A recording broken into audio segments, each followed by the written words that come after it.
Hey Skyfares, and welcome to Aethercast, the Kharadron Overlords podcast. I'm Lee, the Afternoon Admiral, and joined today by a couple of great admirals themselves. First of all, our tame Celestant Prime, that we've stolen from Stormcast, so Maximus Prime. Hello. And also, regular on the show, one of my fellow co-hosts, and the main reason everyone is here to watch Darth Krohn, Lord Commander of the Death Star. Hey. All hail, all hail.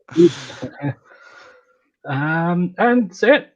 Krohn is the main reason we're doing the show today, because he has just won a tournament with KO.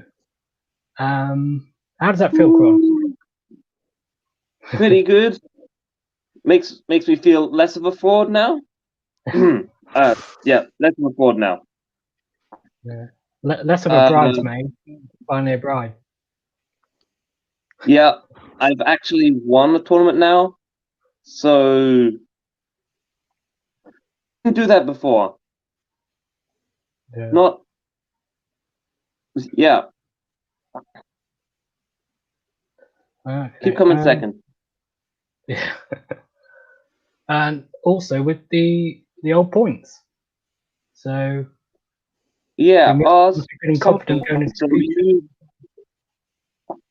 so it was the tournament was using the GHB points without the FAQs. Mm-hmm. So my list was 1980 points just because the rat trap went down. So we know the real power in your list came from the vortex. Yeah. Has nothing to do with KO. Skaven list, basically. Basically a Skaven list. Yeah. There was a Skaven guy at that tournament, and my God, he was so mad. So mad every time. I was just, I mean, I got it in his face, just like bringing out the vortex and just like, 20 points down, you should use it. You should, find some way, get a Skaven guy, just put him in some kind of metal contraption, fly him forward, deploy a vortex. Don't even roll for casting. Just just do it. Just do it. It's great. They can teleport in the hero phase, can't they? Yes, they can skitter leap and then throw it out. Well, why don't they do it? They have to. That's 2 casting. Because then rolls. they expose their hero, basically. It's a shame they don't have a metal box to protect them in. A big metal box full of guns. Flying one. Yeah. With a free rollable save. Yeah, something like that. Yeah. That'd be good. Silly rats. Yeah. Silly rats. Mentioning the FAQ, we did have some recently. We have some news. There's some FAQs. I'm trying to remember what they were. Seems like ages ago now. Battle line is battle line, but not battle line. Yes, unless it's battle line. It's not battle unless line. it's battle line. Yeah. Then it's a behemoth. Right. Yeah. Frigates don't count as battle line for if you're Zilfin. They don't count as battle line for certain missions. For those They don't count as behemoths, but they don't count as behemoth, but they count as battle line. Although that wasn't actually in the new FAQ. That we should have known anyway, because that's the relevant FAQs for that are the FEC one and is it Gleam Spike? Cities of Sigmar has the same issue. Yeah. But basically, they set a precedent. So basically, say if you have something that changes a behemoth into battle line, do they also count as a behemoth? And the answer is they don't count towards your maximum behemoth in list making. Yeah, that's what's really nice. That's how people get those 5 frigate lists. Yes. Yeah. Yeah, some of my lists have a lot of battle line, like 7. I'm trying to remember what the FAQs were. Were there any others that were relevant to us? Well, that was a confusing one, or the 2, because then allied units are still battle line. Oh yes, that's the one for us. If you have a battle line if unit, it still remains battle line, even if the hero that makes them battle line dies. So engine riggers remain battle line. That's great, but that's something I think everyone played like that anyway. Yeah, that's kind of confirming what we suspected. And summoned units are not battle line. Yeah, the thing about allies is interesting though for us potentially, because allied units Yes. do count as battle line for scoring. Which raises the question, because they specifically only said for battle line. So do allied leaders count towards the leader? Yes, because I've seen another show saying that they don't because it doesn't mention leaders, but they didn't need to mention leaders because currently there is a thing in the rules for allies that says allied battle line units don't count as battle line, but there isn't a Not the thing saying general. allied leaders don't count as leaders. So But that's they why cannot be the general. That was the one. Yeah. Yeah. So I mean, they've always counted as leaders. There wasn't a thing that made you think maybe they won't. So yeah. So yeah, allied leaders and allied battle line will count for extra scoring. So and it still raises a question with Fring because technically they're not allies, but in theory, rules as intended, you'd assume they would count.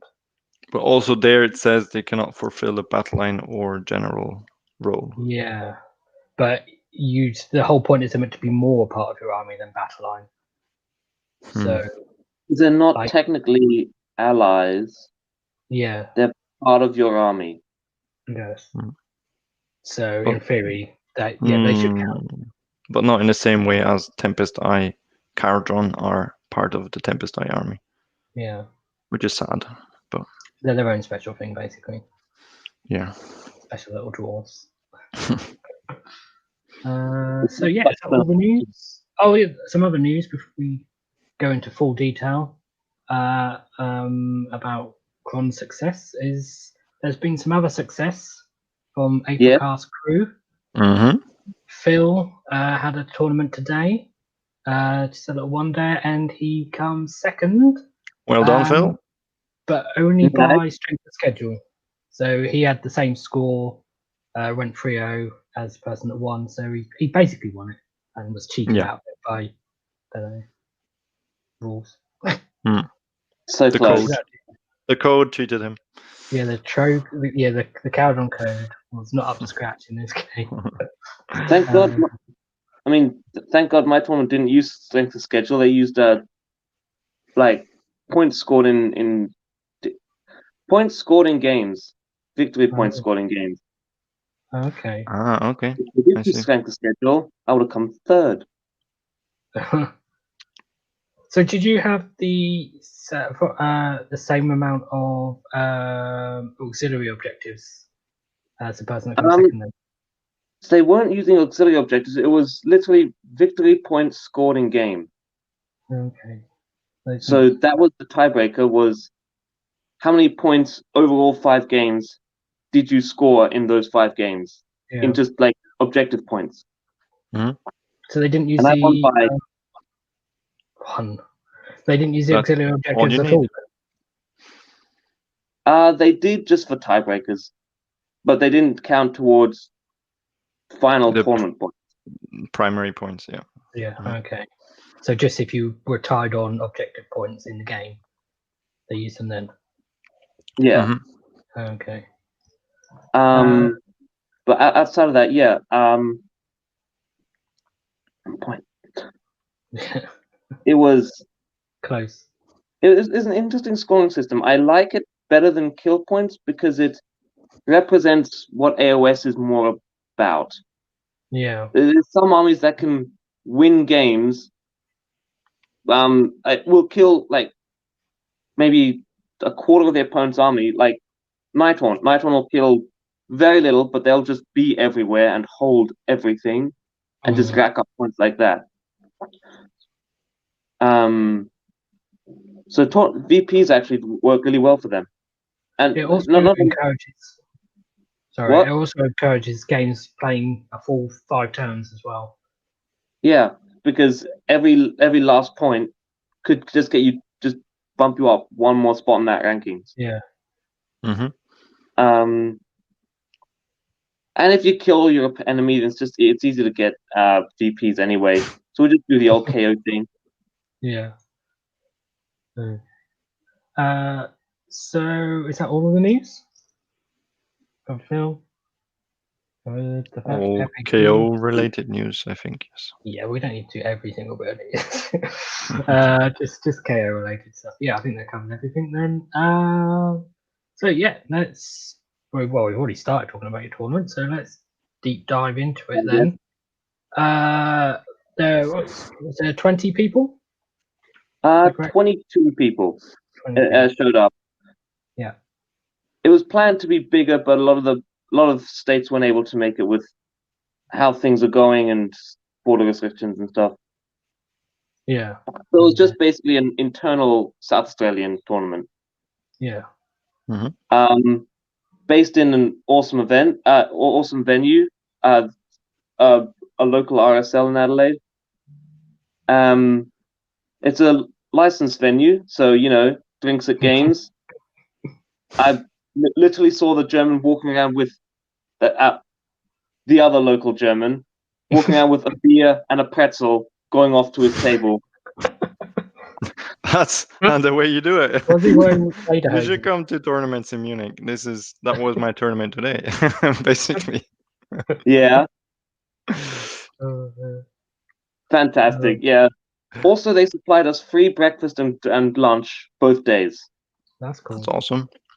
So yeah, great venue. We'll use it again. It was, yeah. Cool. And so we've mentioned it before on the show, haven't we? A little bit, but for anyone that hasn't watched previous shows, every game was in Axie. Every game was in Realm of Fire. So terrain exploding a lot everywhere. Yeah. Basically, you just had to stay out of 1 inch, otherwise the thing would explode. Roll dice on the piece of terrain on a 1. Every unit within an inch takes D3 mortal wounds. Yeah. Yeah. So did that actually happen at all? Yeah. There's especially in game 1, there was some bloodthirsters next to the terrain piece in deployment, and I put the lightning vortex around them. They got hit by the terrain and the vortex. They got hurt. Yeah. I took like eight wounds. One of them took like 8 wounds before I even started shooting. Oh god. I bet they were happy about that. He had a fun time. Is there anything else generally about the tournament that we need to know? So yeah, tournament points are calculated on victory points. It was also a bit different with focal points. Wasn't game 5. Focal points was game 3. Then the game 4 and 5 were the 2 new missions. Forcing the hand and the Blade's Edge. Blade's Edge. Yeah. Yeah. Just because we all wanted to kind of see how do those missions play. Turns out pretty good, actually. Yeah. I've had some negative comments about the Blade's Edge as a concept, because in theory you can get ahead very quickly, sort of in the first 2 turns, and then it almost becomes impossible for someone to come back. Yes, because the objectives are so close to each other. Basically, I think it's Battle Line gets extra points in that one. No one gets extra points. I don't think there's any extra points in that one. But you can start removing them. Yeah, you start taking. There's 6 objectives. 6, and then you can remove one, which you obviously will do to take away your opponent's ones. Yeah. And, well, I don't think that's optional. You have to remove an objective. It's just I'm pretty sure it says you can remove. You don't have to, and that's actually important. I'll explain when we get to the mission, but that was that being able to choose whether to remove or not was important. Okay, I didn't even remember it being optional. So that's quite important actually, because if you table someone and then they're like, "Well, you're gonna have to keep removing the objectives. You won't win anyway." Well, actually, no, I won't. Yeah. Mm-hmm. No, since they are so close to each other, like all 6 are basically touching. Yeah. With the range, it's the whole clump in the middle thing. I prefer the other one too. Yeah. The forcing the hand. Yeah. Okay. So before we have a look at your list, I've got a little bit of a question for you, Krohn, because when I advertised the show in Discord, then also showed you this because, of course, straight away people were like, "Well, what's a list? What's a list?" And the first comment someone had was, it didn't use a lot of the tools that Zilfin has to offer. So, me being me, I decided to basically tell him why I thought that was the case. Because I suspect it was the case of you developed the list from your old list.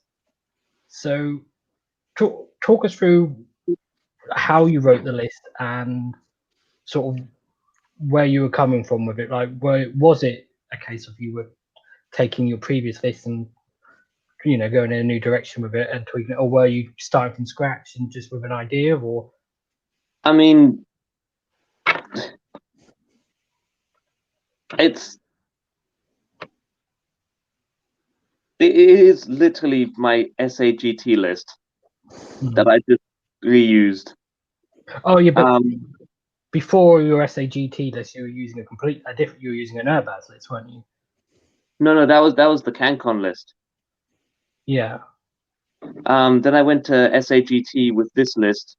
Hmm. Did really well, but lost one game at near the end, I think. And then I was using a game because I think it's a good list. I really like how at it plays. some point you had to write the list, didn't you? Yeah. Because before you weren't using. At some point you weren't using this list. So when you did write the list, was it a case of you were taking your CanCon list and evolving it, or did you view it as starting from scratch, or it was basically evolving the CanCon list to do what the CanCon list was doing, but more aggressive. Okay. So the CanCon list was a lot more conservative and defensive, playing the long game, being able to just slowly wear them down. Still had 20 Thunders and an Ironclad, but it was an Urbaz list with a gun, with the escort wing gun haulers. You just kind of stayed at that 18-inch range and just peppered them as they slowly fell apart. This is a full-on 20 Thunderers and a Chemist in this big boat. Dump it forward, turn one, get out, warp lightning vortex, shoot, just alpha strike, maximum. And then if I get double turn, there is no army. So so this is the list. So Coming in with the dirigible Endrinmas with dirigible suit, Phosphex bombs. They didn't do as well as they could have. I've had some really good goals with that thing. Not in this event. Okay. Well, that was what some question someone asked was how you got on with them. So I don't know. Would you carry on using those, or? Oh, the Phosphex bomblets? Yeah, 100%. Just for the potential that they have. I know the best use I've had of them was at CanCon. There was a Cornate Demon Prince, who basically sat on a piece of terrain, made it invisible, and was stopping everything around him from moving, charging, that kind of stuff. So the Endermaster was able to move and run to get just in range of him, and then throw Phosphex bombs because they're not a shooting attack, they're just an ability that happens in the shooting phase, doesn't require line of sight, anything like that. And he did 13 mortal wounds to the thing. Just went. Yeah. Well, I guess that's an important point, that it's not a shooting attack. And so, because I think a lot of people look at it and go, well, it might not do that much damage all of the time. But the fact that it's doing damage that isn't a shooting attack, doesn't require line of sight. You can run before doing it, and you said not affected by modifiers to hit. Obviously, it's mortal wounds as opposed to damage. Yeah, there's a lot of tech there. So yeah, There's a lot of it can really get you out of like a sticky situation. Yeah. Or use it to just kill a character. Yeah, I just like he goes off and he assassinates someone. That's what he does. Yeah, I just realised there's actually a mistake on the screen. I think that's the staff of optical optimization. Yeah, it says phosphorite bombers twice. That's a copy and paste error. Which is annoying because I had to edit it. Yeah, I had to edit the slide before the show as well because I spelled Kron's name wrong. Yeah, everyone does that. Everyone does. It's just a thing. Well, you'd think I'd know because I had to write it, and I had it right on the front screen. It's just a typo. But then I surprised I didn't notice the bombs on there twice. Yes, so then you obviously have your chemist, who is your general, with collector, which is important. Yep. Because you wouldn't have bombs without collector. Nope. And I really wanted the bomblets. Yeah.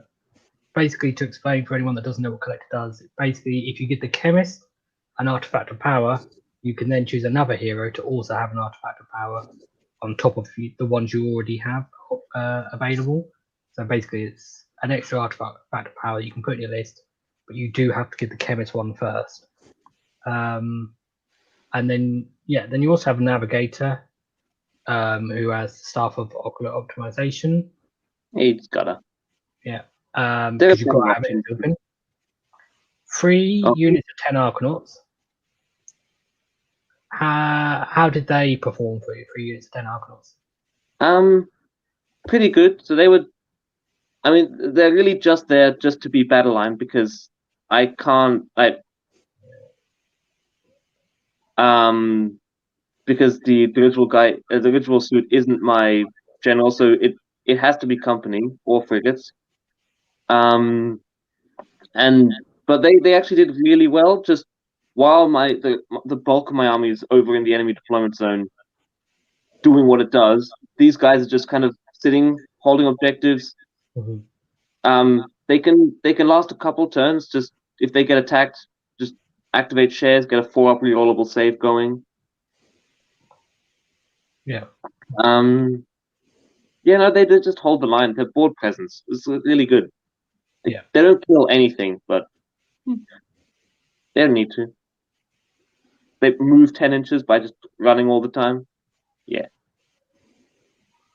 Cool. So if you did have the option, would you take them out or would you keep them? Because a lot of people don't like Arcanauts. So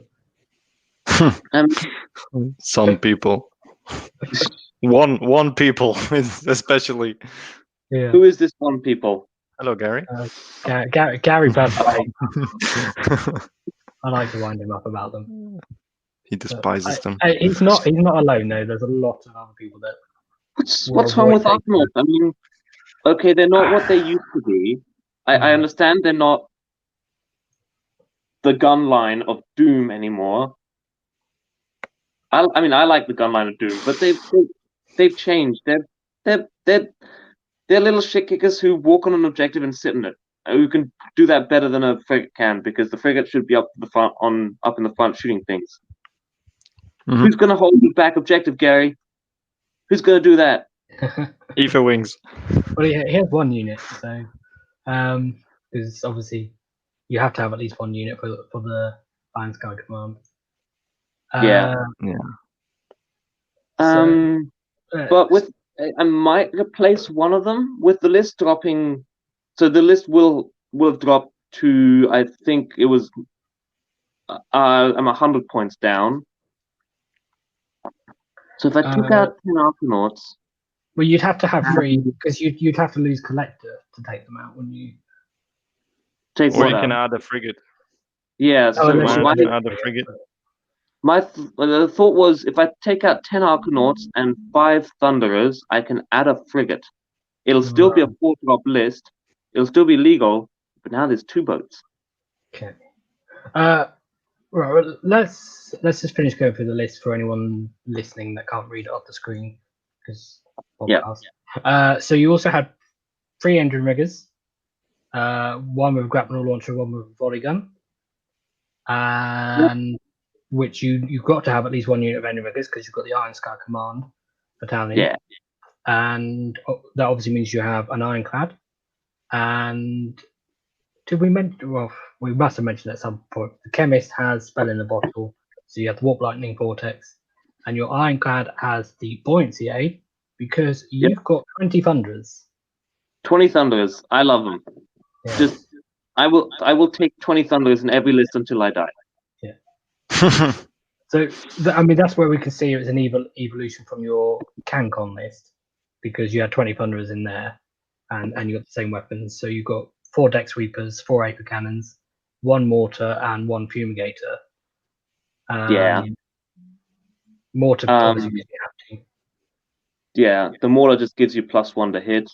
The Yeah. fumigator gives the enemy -1 to hit if they charge me, and then deck sweepers and cannons just do so much, just so much damage.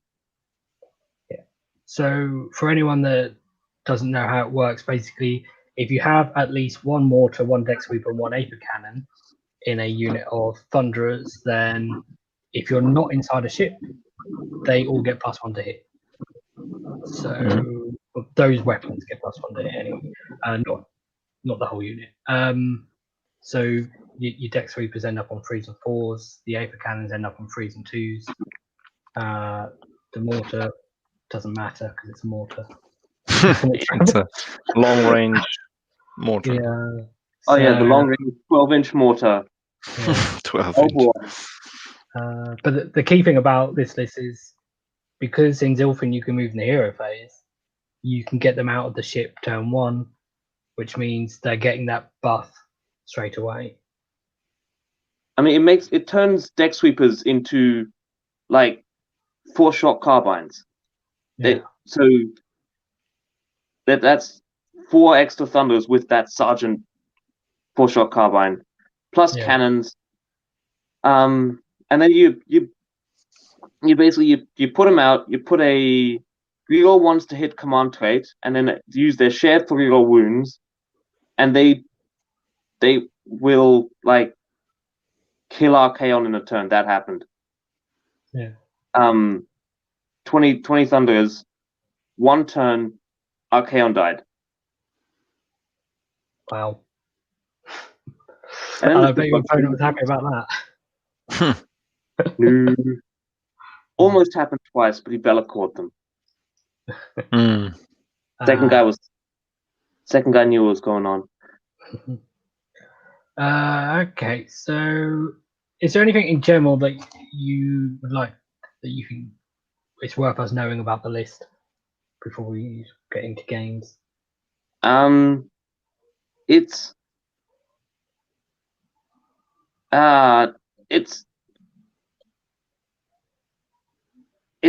really, I don't know, like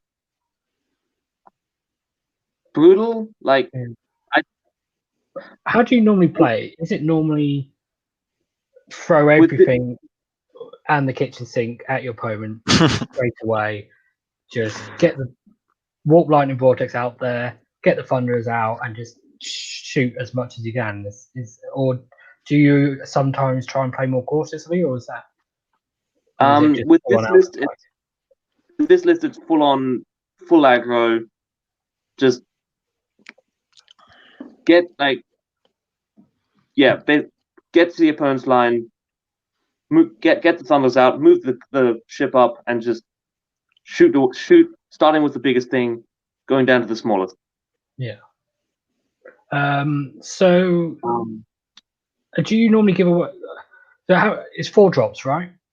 Yeah. Yeah. So, if you have the choice, do you give away turn 1 normally? I mean, obviously it depends on your opponent, but no, you give away turn 1 because with this list, if you get a double turn, you win. There was a lot of that. A lot of that was going around. When I go into the individual games, there's a lot of people who basically were like, we can roll for double turn. We can roll for turn, But if you get double turn right now, I'm going to shake your hand because, yeah. Yeah, you just got to play it out there just to see how many kill points and stuff you get. Yeah. And I think that's a symptom a bit of a lot of KO lists, and it was with the old book as well. To an extent. Because it's damage. You can put KO can put out damage without any consequence. Your opponent doesn't get a chance to fight back. You just hand them dice and they remove their models.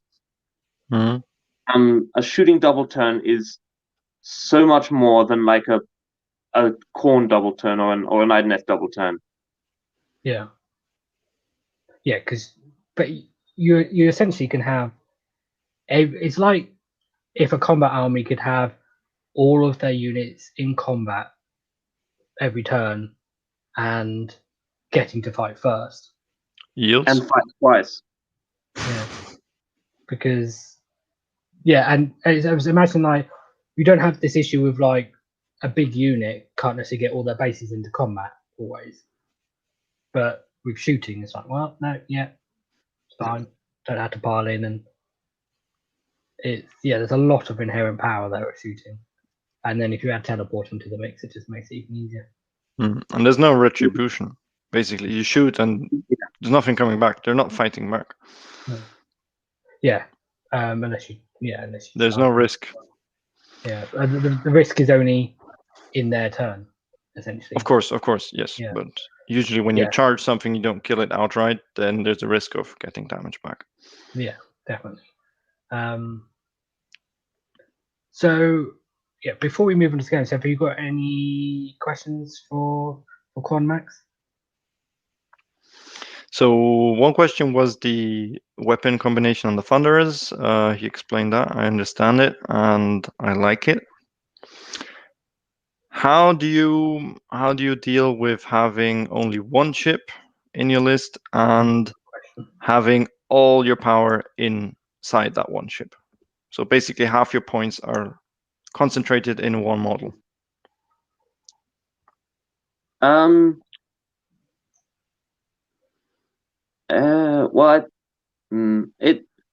There's only one ship. It is pretty survivable.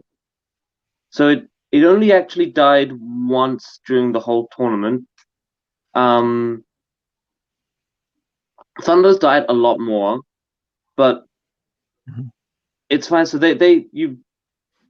you dump that into your opponent's face. Your 3 Arcanal Company just spread out onto the 2 or 3 objectives you have in your deployment zone. Then usually turn 2, the Ironclad will start teleporting off and start capping the little objectives that the objectives that they don't have anyone on anymore. The Endriggers can go off, take anything that after I've shot them off of objectives turn 1, Endriggers will go cap that one. Ironclad will go somewhere else. Thunders will sit where they were, just keeping that core of power there.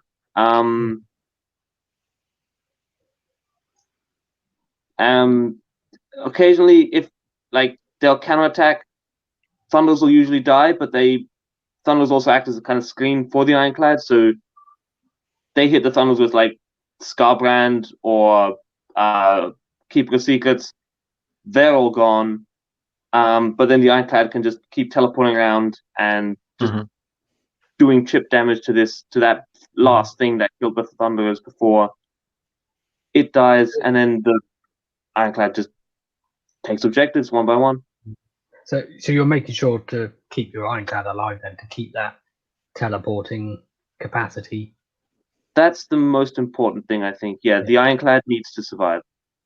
So your Engine Master, how early on does he leave go away from the Ironclad? Because obviously he's a good source of healing for the ship. So do you play cautiously with him and keep him near the Ironclad sort of turn 1, or do you send, because you fly high in the hero phase, potentially he can move after that and go and charge up turn 1 if you want to. So do you go aggressive with him, or do you hold back in case you need to heal the Ironclad? No, super aggressive. There is no holding back in this list. The CanCon list was more conservative. That was the playing for the long game. This is the opposite of that, of just nah. Yeah. Nah. So your thinking is, if you completely take out as many threats as possible, then the Ironclad won't take the damage, so therefore you won't need to heal it. Offense is the best defense. Yeah, fair enough. Mm. Okay. There was another question I was going to ask. So it's going to be different depending on battle plans and your opponent's deployment. But when you fly high your ship, is there an element of you want to maybe put it near an objective, or so that the thunderers come out onto an objective, or are you solely just looking at what their key target is and where that is? Ooh. Or do you sort of mostly try and go to a flank, or do you go straight to down the middle, or? So you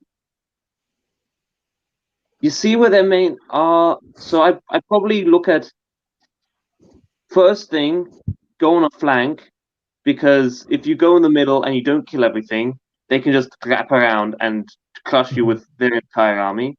Yeah.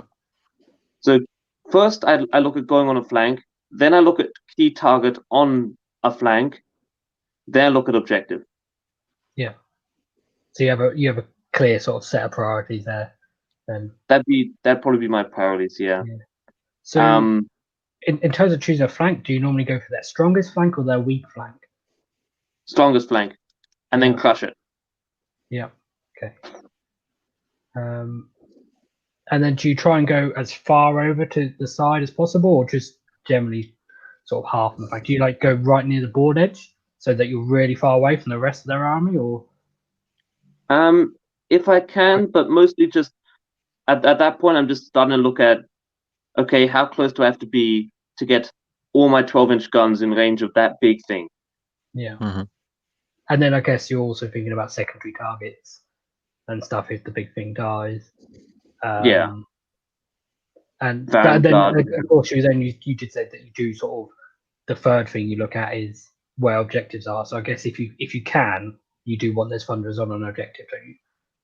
You hop on an objective, yeah. Yeah. Okay.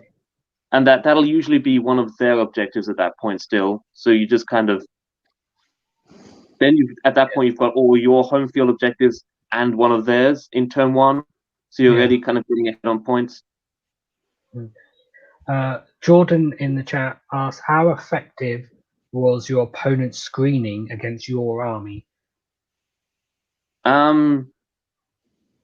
So for a couple of people, a lot of the people I played are people I've already played. So this is an internal essay. We kind of all knew each other.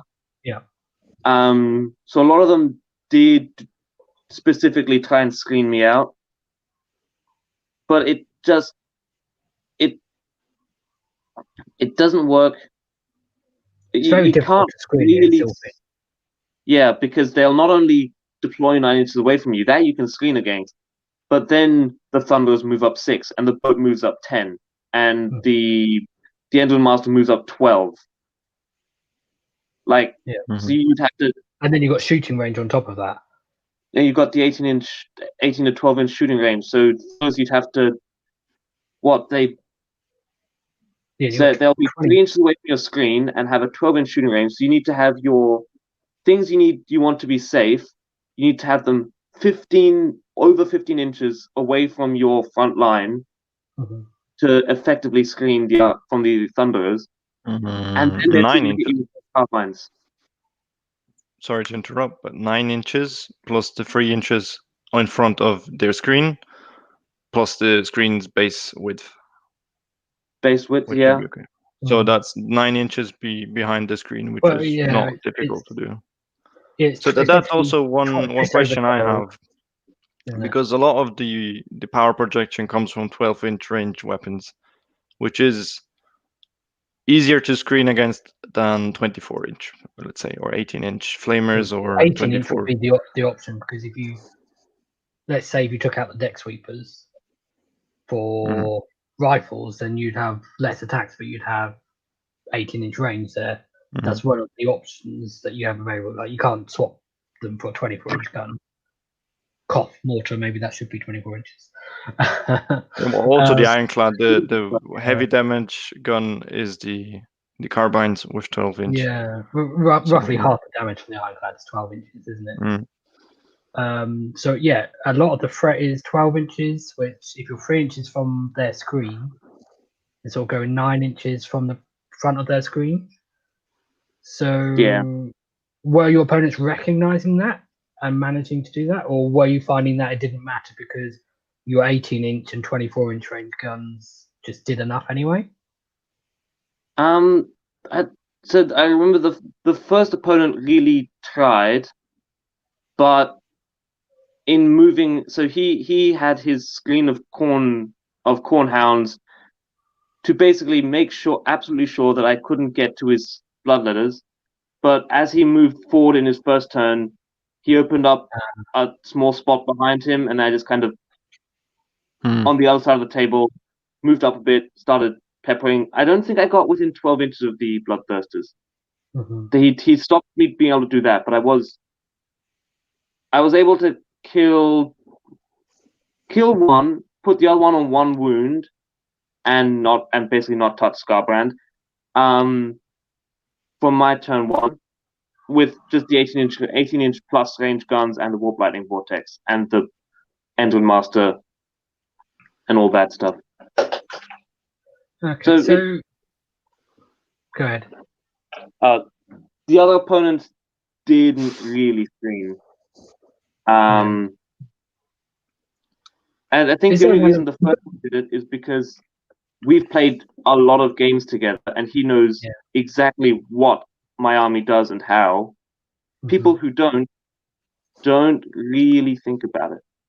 That's generally the case with KO. People who don't know, it's a short game. Because I think you can mitigate a lot of the damage. You can't stop all of the damage, but you can mitigate against half the damage, say, by keeping out of that 12-inch range. Or the deck sweepers, the Aether cannons, the carbines on the ship. Things like Phosphorex bomblets, which is obviously after his move is only 6. But it does rely on opponents knowing that. Did you find, do people generally ask you the range of your weapons? And was like, well, right after you teleport, what ranges have you got? Oh yeah. But I guess they focus on the longest range and go, oh well, it's 18 and 24. I can't keep away from that. Or basically well, at one or two, like when you get to the top tables, it was definitely all like, so what exactly is the range and what exactly is the movement? But once you kind of like you say, so these guns are 12-inch range, like what's the fair range of Thunderers? 12 to 18. I've got these guns that do 12. I got these guns that do 18. It's about a 50-50 split. So they'll try and they try and screen for that 18 and then realize, hang on. You have a Zilfin move. And how much did giving away the first turn? How much did that sort of really help things out by your opponent then making mistakes? Because they spend all their time deploying and screening, and then you say, right, you go first, and then they're like, right, well, I need to push out, but then I'm going to open up gaps. And did people generally often make a mistake? And did that end up helping you with range? That was what happened in that first game for sure. He pushed up a bit too far and made a mistake and let me in the back. The other people, they didn't really push up far and give me an opening, but they didn't really need one because they hadn't really screened their stuff to begin with. Fair enough. Okay. And did you get the choice in every game? Yes. So I actually had less drops than every opponent I ever played. 4 drops is pretty good. There were less drops out there. There was a 1-drop Stormcast list, but no, you can do pretty well with 4 drops. Okay. Okay. So I think we covered a lot of the general stuff. Max, do you have anything else general to ask? Or No, let's dive into the matches and battle plans. cool. So your first game was against Krohn. Yep. So this is his list. Michael Wood. Hopefully, I haven't made any mistakes in there because we probably wouldn't notice. What? I assume you looked at his list before the game. Oh yes. He. So again, this is the guy that I've. Like he regularly comes to the GW I play at. So we play a few games. He kind of came to me before the tournament. I on Messenger was like, here's what I'm taking. What are you taking? And we're just kind of talking about it. Like he ended up going basically. I'm confident I can beat every list at this tournament, but yours. I really hope I don't take yours because I know I'm just gonna get shot off. And then first round draws up, and he's like, So those dollary dues that you slip CInderfall really helped there. Yeah. The little bribe from the logisticator. Oh yeah. Just slipping a $10 note under the table, just going take him out. Yeah. No. Although, goddamn, I almost lost this game because it was because I was being super arrogant, which is something I do sometimes, and was basically like, because we spent so much time talking about like, I hope I don't play you. I was like, this is easy. I'll just deploy and do some stuff. Oh no, I forgot to do my navigator. It's fine. I forgot to move the Thunderers. Whatever. Mm-hmm. Yeah. And then he almost turned it around and destroyed everything. So, so his list. That was a pickup slap. So his list, obviously, you probably played against it several times before then.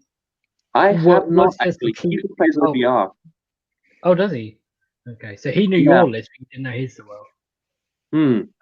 So did you, obviously, he would have shown it to you before the game. Did you look at it and go, right, well, I've got to take out X, Y, and Z? Or did you wait to see where he deployed things? Or did you have key targets in mind? So, yeah, the bloodthirster I needed to kill was the I think the general, the one that get less than pile in 6 inches. That's the dangerous one. Okay, I don't know which one that is. I'm just gonna be honest. Like, I'm fine when it comes to KO. When it comes to other armies, I'm just like, you tell me what stuff does, mate. Because if not, and I get my table all the time. So one of the bloodthirsters lets you pile in 6 inches, which he used a lot. So basically, the bloodthirster was way out of charge range, but then moved his 10 or 12, ran 6 with a command point, and then just piled in 6 afterwards. Yeah. Mm-hmm. So and then piled in again because Krohn command points. I think that's his allegiance. Gave everything spend a command point pile in a second time once per game kind of thing. And Skarbrand managed to kill 20 Thunderers in a single round of combat because he has this thing where he goes like, you roll 2 dice. If you roll on a 2+, the enemy takes 8 mortal wounds. On a 6, they take 16 mortal wounds. Yep. So Skarbrand comes in, does 2 times 8 mortal wounds, then a couple of attacks which don't do too much, and then piles in again, does another 16 mortal wounds, and then all the Thunderers are gone. You're like, well, shit. Yeah, the -1 to hit doesn't help against that sort of abilities and that sort of thing. Nope. Yeah, and the re-rolling wounds. Like if you did use re-rolling saves, that's not going to help against. Not mortal against. Well, it essentially 32 mortal wounds. Yeah, that's a lot. I mean, you've got 40 wounds there, but yeah, 32. Yeah. And you've got. Then he's got his big axes, which do, I mean, enough. So your first game said that you played them in Total Conquest. Yeah. I guess you probably thought that was a good thing. I'm going to assume, because do you generally deploy in the corner like a lot of KO players do? Oh yeah. Yep. So a deployment way, you get a corner. So yeah, there was no way he was getting to me turn 1, and he totally. I can't access the mouse that you've got, but he totally screened the front section of his corner off. Yeah. And had his bloodthirsters in the center of his deployment, and then had some guys behind, like a slaughter priest behind them, just to stop me from doing anything back there. Because this battle plan has this weird thing where on GW's map it looks like you get like this whole rectangle, because you have to be 1 inch 9 inches away from you lose like. Can people see my mouth? Yeah. Yes. You lose this little section here. Yeah. So did he sort of screen off this round here like this? Oh yeah. So he used the corn hounds to screen, and then put the bloodthirsters kind of in his back. Yeah. And you just put your ironclad in the corner. Oh yeah, far corner. Yeah. And where did you put one unit of arcs on the objective? Yeah, 1 unit. Oh, I think it ended up kind of being 2, because I was also screening off that front section with another unit of 10. So I had 1 unit up the front, 1 in the center, kind of on the objective, and 1 back in the corner next to the ironclad, just to. So you have like 3 lines essentially. Yeah. Yeah. Okay. Cool. Because I had someone nuke my ironclad turn 1, and I never want to had to happen again. Okay. So what? So then you gave away first turn. What did he do? Did he push forward onto these other 2 objectives that neither of you had, or did he sort of hide in the corner? He did. Yeah, some cornhounds went to one objective, the 20 bloodletters went to the other, and everything just kind of moved up. Yeah. But I'm assuming he did no damage to you, or did he take out your front screen, or? Oh no, he did charge the front screen. He didn't kill it because rerollable 4-up save at that point. But he did a lot of damage to it. I think it got charged by 10 of the cornhounds. Yeah. There was actually that was an ongoing combat with these 10 cornhounds versus some Arcanauts who started dying. Then the second wave of Arcanaut hits and killed some more cornhounds, and the cornhounds responded by killing most of them. And then the third wave of Arcanaut hits. It was pretty good. So while the rest of the fight was going on, it was just these 15 not even 15. The other 5 did something else. 10 cornhounds versus 30 Arcanauts. Yeah. In waves. Yeah. Okay. Yeah, I teleported behind him. But basically, right at the edge of his board in his corner. That's where I ended up going, and just shot at the bloodthirsters. Killed one of them. Didn't kill the one that let them pile in 6, because it had 1 wound left. And then I didn't get a double turn. This was again one of those. If you get a double turn now, I'm just going to call it, because I would have pushed out and got those 12-inch guns in range and killed all of his bloodthirsters in one hit, essentially. Yeah. But I didn't. So we actually had a game, which I almost lost. But were you with the way you? Because first of all, like this is in terms of deployment, this is quite a deep one. Like there is, compared to a lot of other battle plans, you probably wouldn't even get space to go behind because they've actually got quite a large area, quite a deep area there to try and hold out, haven't they? Mm. Like a lot of them end up being 12 inches deep, and this is 24 inches deep. But when you moved your ship into their corner, I assume you didn't get any models onto their objective at all. No, that wasn't the. Your first turn was essentially just trying to kill stuff. Yep, I got no objectives turn 1. I got my one. You got yours, yeah. I didn't get either of the corner ones turn 1. I got those turn 2. But you obviously got yours, and then so he was ahead of victory points after the first round, and your plan was essentially just to kill him. Yep. He was ahead on victory points for most of the rounds. Actually, I caught up around turn 4. Yeah, and that's interesting because a lot of people sound like they want to give up after turn 1, but I guess there's this element of maybe they should be thinking, well, look, I'm ahead on victory points. That's what's winning. That's how you win the game. And obviously, if you do get tabled, then you can quickly get onto the objectives. But if they kill you ironclad, you can't go onto objectives, can you? That's why you keep that thing alive. Yeah.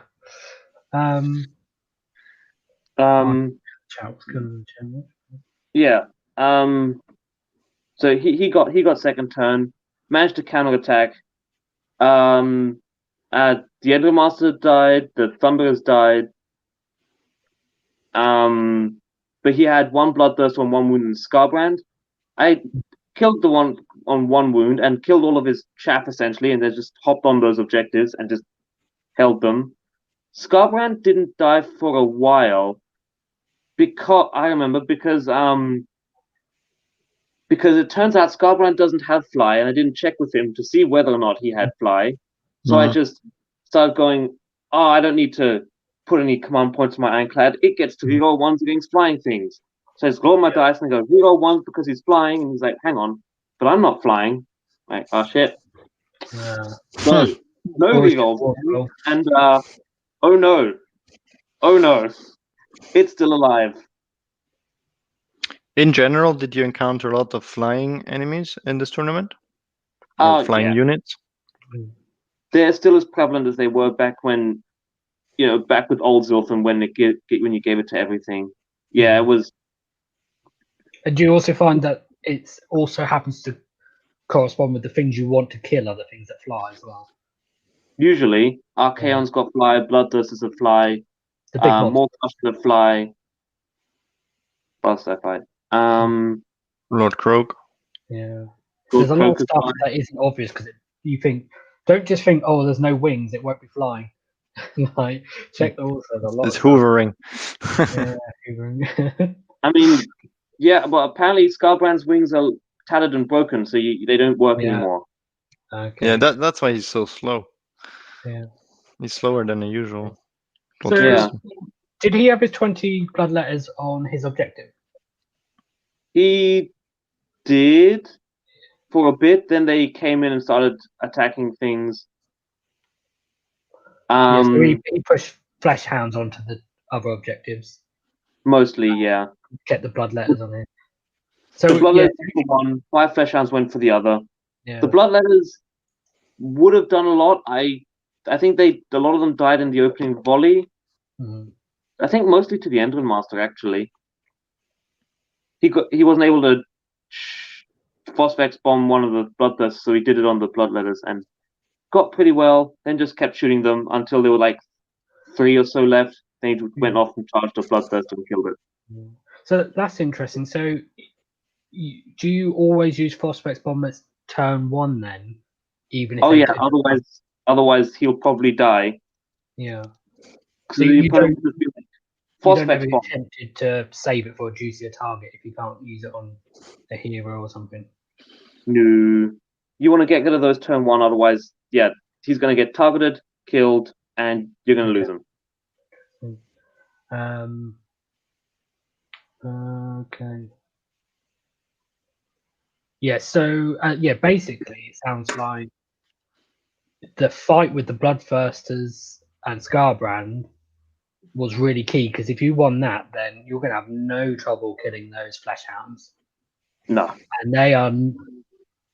Did he, like, with the Fleshhounds, try and spread them out or try and put them in a way that you wouldn't at least be able to drop in on the objectives in later turns? Or? I mean, not in later turns, no. Fleshhounds were the screening unit in his deployment as such.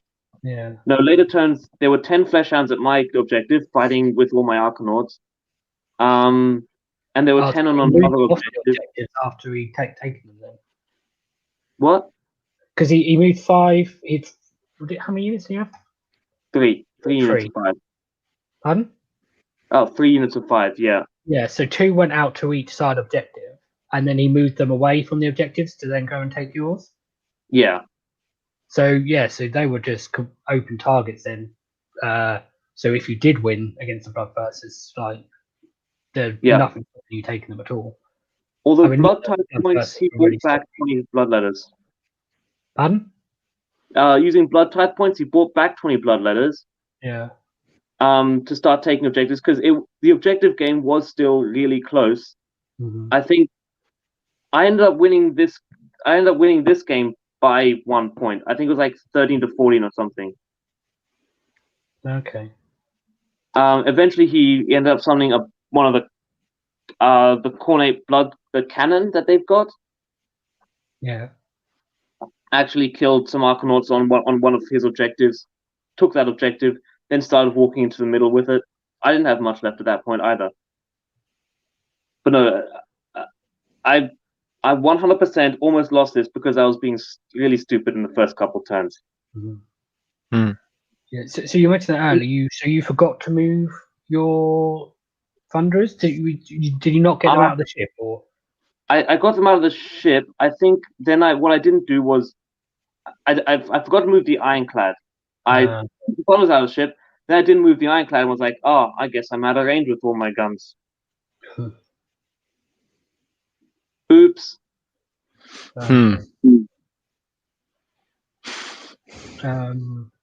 So, Max, do you have any questions about this battle, Krohn? Not especially, but would you consider Khorne a difficult matchup for KO? No. If you're playing properly, you should really be able to. Like, I killed one Bloodthirster and put the other one on 1 wound in turn 1. I should really have been able to kill both very easily, possibly even kill Scarbrand in the first opening salvo. Mm-hmm. One question I have is with your deployment, because he's got no summoning, has he? Not summoning. He has summoning here. He's got no teleportation, has he? So he's relying purely on movement. So there is realistically no chance of him ever getting your Ironclad. No. What I would have done I would have put 1 unit of Arcanauts on the objective, and then I would have put the other 2 units to threaten those other 2 objectives. Because with Zilfin with the 6-inch run, they could get on there turn 1. Like, I wouldn't take the first turn, I'd still give away the turn. But then I'd almost be tempted to run them onto the objectives. Because then you've got 10 models compared to his 5 in your turn 1, and then you'd score 3 points turn 1, and you'd still take the fight to them. Would have definitely been a better idea, yeah. Yeah, you actually even score more if you still have your hero inside the Ironclad, because he's within 6, gives you another point. Oh no, because he didn't put you'd have to put the Ironclad on the objective then, whereas he went behind to get to the Bloodthirsters. Although I guess you could have put on a flank, like. But in later, like a teeny bit of base. Yeah, you could have put the Ironclad, say, here with like just a little base, or here, with just a little base, and shot from there. It depends on range and deployment, obviously. Or if the chemist used his That's a good question. Do you tend to keep the chemist with the Thunderers after they disembarked? Yeah, the chemist usually comes out. I get him out on the same turn as the Thunderers get out, because in turn 2 he can give the reroll 1s to wound. Mhm. It's a little bonus. And the -1 to hit. Yeah. Yeah, and that. The Navigator stays in the Ironclad. Mhm.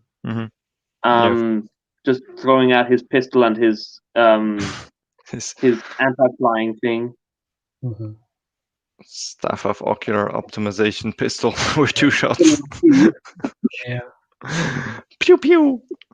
Well, he does have a staff, so, and it's got like lenses and stuff. It's, narratively, it kind of fits. Yep. True. Definitely, it's a fluffy army. All fluff. Yeah. It's fluffy. Cinematic. Yeah. Cinematic. So, is there anything you sort of realised after the game, or sort of since then, that you think you would have done differently other than getting the Thunder, moving the Ironclad? Oh, I mean, yeah, just like focusing on the wrong Bloodthirster, moving the Ironclad, putting the Arcanauts in better position, reading my opponent's rules, so I know that which Bloodthirster to target, and like not just assuming Scarbrand's got flying. I'm not gonna worry about anything. No, this was a terribly played game by me. Yeah. Were the lists available beforehand? Oh, 100%. Yeah. Okay. So did you do any research on? Did you sort of look up the lists? And nope. No. I mean, there's only so much you can look at because there's a lot of lists. You didn't know you were playing him until the day, did you? Oh no, we knew a couple of days before. Which is why he kind of started. We talked on Messenger, like. Yeah.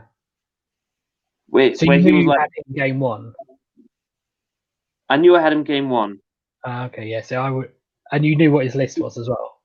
Yeah. Oh yeah, I would have been researching that.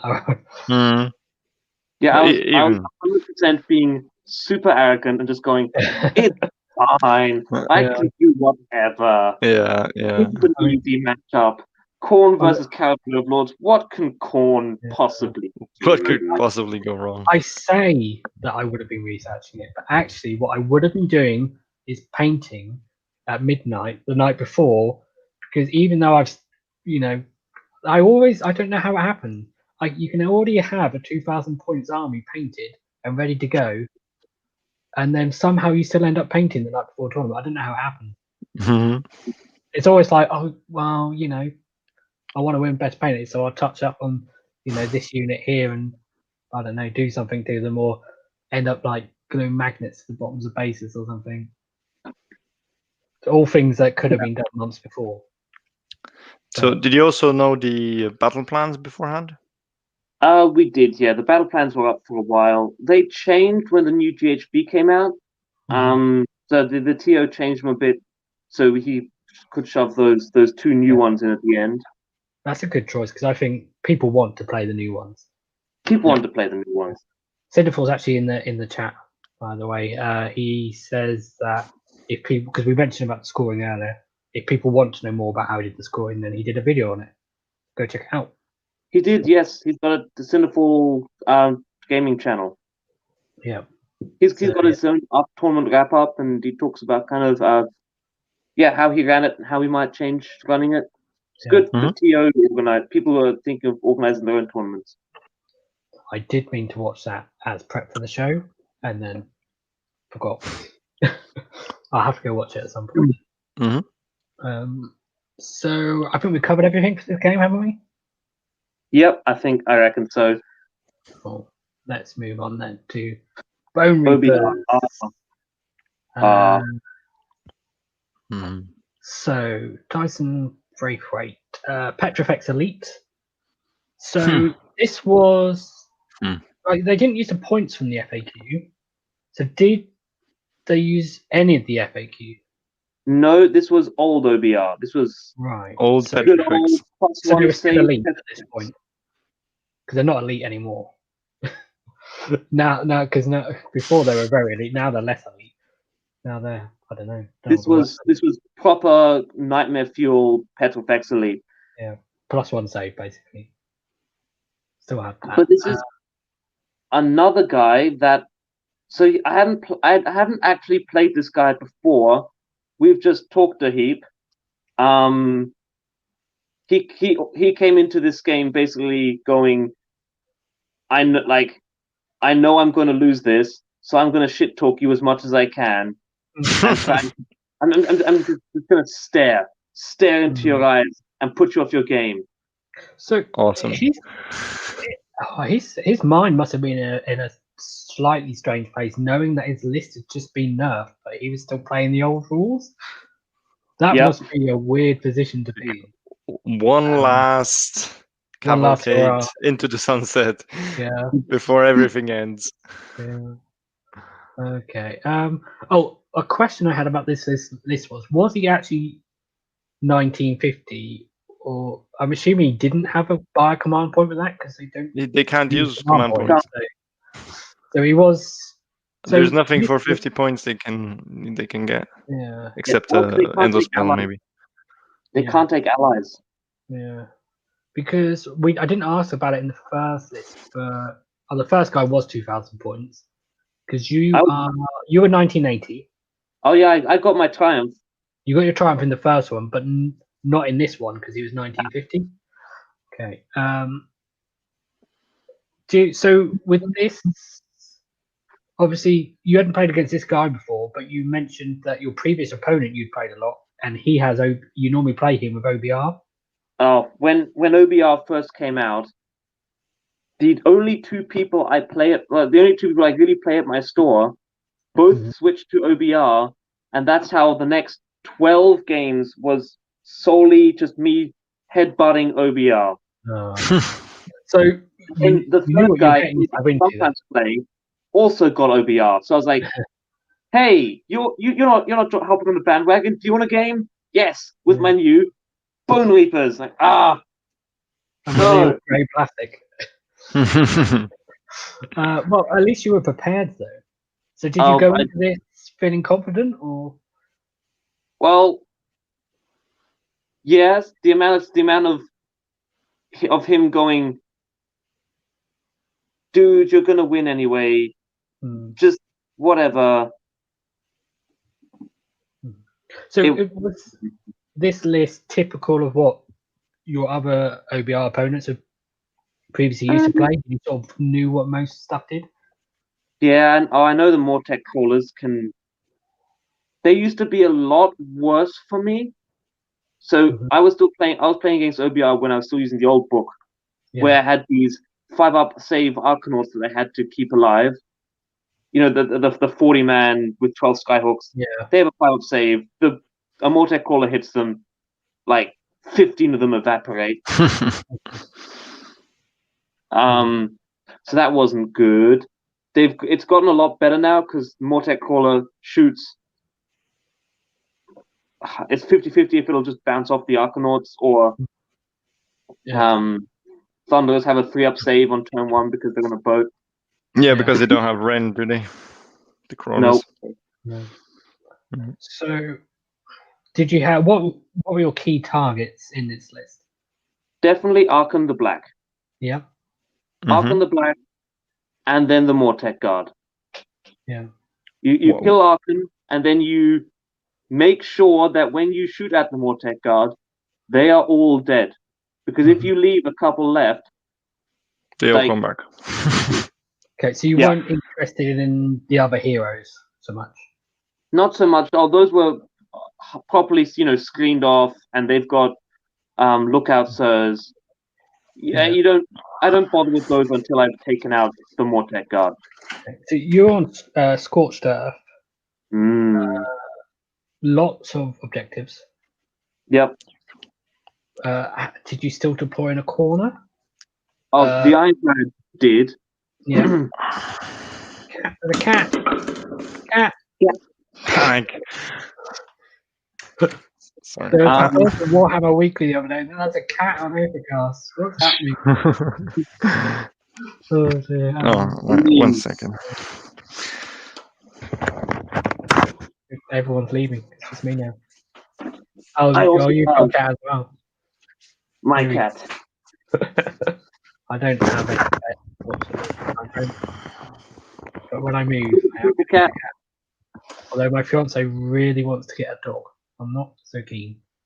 But, you know, Oh, another cat. yeah, Cute. Yep. cool. Everyone's got pets except for me. Aw. But when I move, But you got a house, so that's worth something. I don't have it yet. It's got a front door and windows now. It's getting there. Nice. Front Yeah. door and windows are always. Is it just like the Wild West, just a facade of the Yeah. of the saloon, and there's nothing behind? But no, it's got stuff behind. It hasn't got any walls inside yet. So it's just like a brick shell and some stairs and Okay. a floor, but there's no walls or anything like that. But anyway, let's talk about the tournament. Yep. This is a long show by the sounds of it. 'Cause we've already, I don't know, do we even start on time? Probably not. Well over an hour into it. Yeah. All right. So you went in a I corner, yeah? deployed in the corner with an Arcanaut screen. Just Yeah. It's just habit now. Like I will take 10 Arcanauts and I will screen the front of my ironclad because just in case I missed something, and there's some way that they can get over here. And if they kill the ironclad turn 1, Thunders will have nowhere to go. Mm-hmm. I lost instantly. So Okay. it's just habit. Like 10 Arcanauts in front of ironclad, done. So Don't you worry never about it.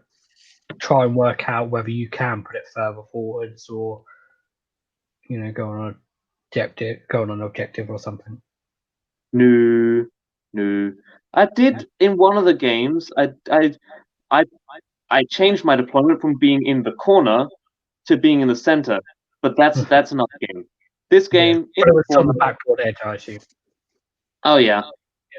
So your other 2 units of Arcanauts, were they sort of spread out? Super across spread out. objectives? They could cap all 4 of my objectives in one turn.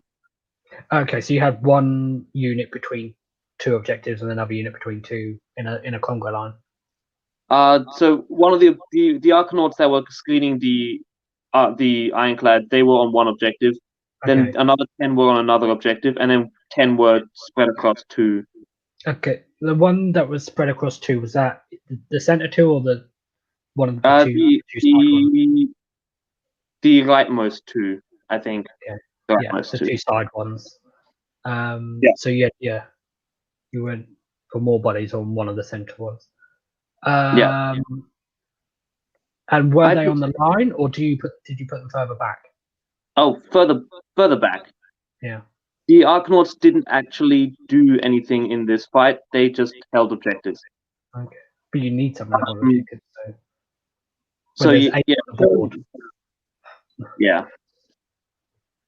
Turn 1, he moved forward, shot a bit with his catapults. I think one of them killed 5, or I think one of them actually killed 10 Arcanauts. I reckon he did. I reckon he killed an entire squad. No, he wasn't nothing was charging. Mm-hmm. And turn 1, went up, teleported onto his left flank, killed Arkan, and most of the. That's right. Yeah, I killed Arkan. Some of the Mortec guard. Then I actually got a double turn on this game and killed killed 2 full squads of Mortec guard, one of the crawlers, and Arkan. Yeah. So and then he got a turn to retaliate. Which with victory points, because in Scorched Earth you score when you burn them. Yep. And that's only from the second battle round. So obviously nobody scored anything in turn 1 because you can't burn. No one burn. Oh, you still get 1 point per objective per turn. Okay. So you both scored 4 in your first turn. Or or did you score more? Did you get onto I one of scored the 5, yeah. Because Yeah, I owned that leftmost objective. Yeah. And then you got the double turn. Did Yep. you obviously Scored the next kill most left objective. Pardon? And then I scored the next objective. And Yeah, it was you just went kind of down the pushing. line essentially, or you tried to. Obviously, you can't Yeah. go down that whole line straight away. So, did No. you burn any of those objectives at the end of turn? I Two, burnt or- one of them. I reckon I kept the leftmost objective, Yep. but I burnt the first one that I captured, Hmm. and then was basically sitting on getting 5 points a turn. Really should have, thinking back, because the tournament was based off victory points, I really should have burnt all the objectives on turn 5, but I didn't. Yeah. Well, there's a risk versus reward there because, say, for instance, if you don't burn them and then you manage to take them back, then you score a lot less. And you Yeah, get but to burn. turn 5, like the last turn of the game, I should have burnt every objective I owned. Oh, so you did just to burn get- any of those? I never burnt any of my backfields. You can't burn yours anyway. You can only burn That's any. right. But- Yeah. I didn't burn any of his at the end of, like, I was still holding that leftmost objective, and I'm pretty sure I was holding all but his right, like his far right objective. No, I think I was holding all of them Yeah. at the end. I think I was holding all of them. But yeah, then so the Thunder stayed on that left flank. He started moving over there. The Ironclad jumped over to the right flank and started hammering the crawler on that side, and then just kind of pincered. Yeah. Oh, yeah. So you went over to the other flank with the Ironclad. Yeah. Yeah. Okay. So was there any element of which one did you burn at the end of turn 2? One of the center two or the furthest? The one? center left. Yeah. Okay. So was part of your decision making there because there's a chance he could take that back? There was. Yeah. Okay. But he didn't. The 20 Mortec guard eventually hit the Thunderers, but they didn't do too much. And then the Thunderers were like, and +1 shot. Mhm. Hmm. Yeah. Because I suddenly assume those a lot of stuff cannons was dead become after 8 a double cannons. turn Yeah, there wasn't much. anyway. Okay. Any questions, Max? No. No. It's a fairly simple one then. No, I don't think I've got anything else. No, let's move on then. Easy Mhm. one. To the Big War. Ooh. Playing against Alex Sobiecki, the Silent Assassin. Why is he called the Silent Assassin? Is he He's silent but deadly farts? he will no he won't say much. He'll just beat you. He doesn't need to say anything. He's just But then the orcs is not the correct army for him because he needs to scream He should be "Wag," screaming, and "Wah." he should be bumping his chest and Mhm. drumming his bone sticks the whole I'm trying to show. think what army he should be. What army should he be if he's silent? Ideneth. He was playing Ideneth for a while there. Okay. Silent. So he was playing Big War with Iron Fist Battalion with a Mega Boss on Maw Crusher, 2 War Chanters, one with the Killer Bee, one with the Getting Beat, Weird Knob Shaman, with Great Big Hand of Gork spell, which is important because he could teleport. Mhm. Yeah, he does. The Maw Crusher command trait was Brutish Cunning, which is important because it means that once per game, I think it is, you can use whatever the name of an ability they have. It does like several different things as ability, but the important thing for a Maw Crusher is it can move in the hero phase. Yep. If he uses that, which is a 12-inch move, followed by a 12-inch move in the movement phase. And then he had Pigs, 6 and 3, and then he has Mar Boys. And Iron Fist, is that the one that lets him use that ability that I just mentioned once per turn for free? I reckon they move in their hero phase, and they get to charge in their hero phase as well. Yeah, well, they have this ability, Yes. and it's a command ability, and it can do a few different things. but the battalion lets him use it for free. The battalion also assigns one of the unit champions in the battalion. He can use it in the same manner as the general. Yeah.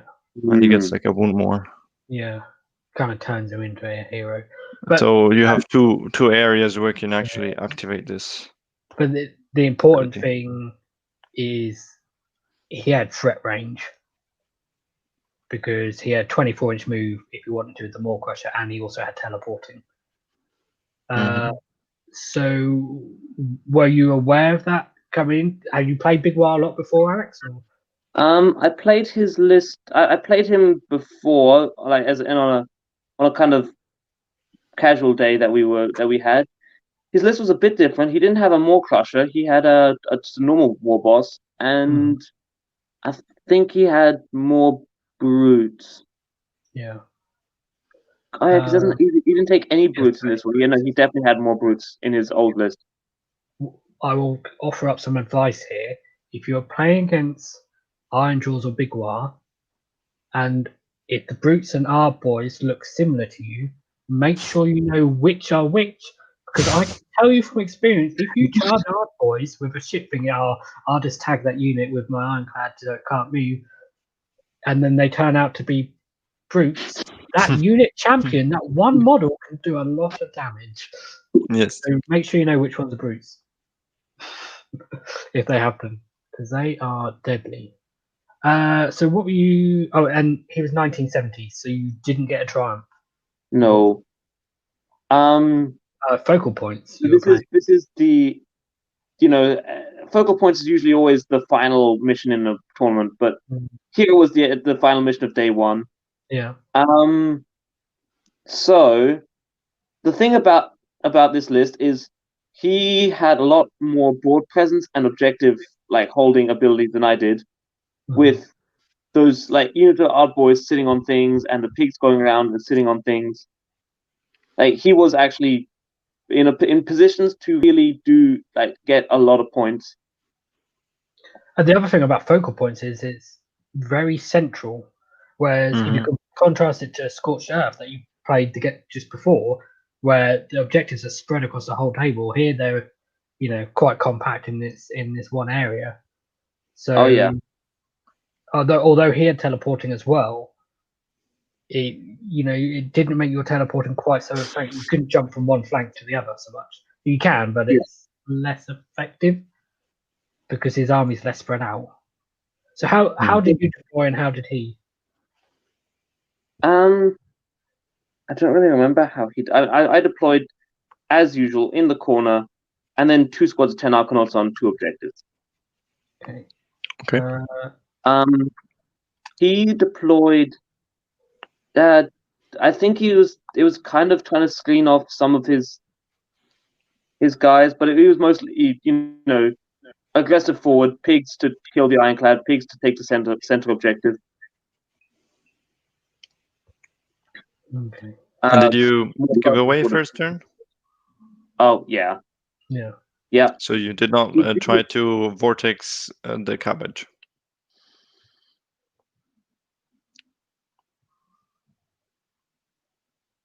Hello? I think he's frozen. I think he's frozen. The question was too much.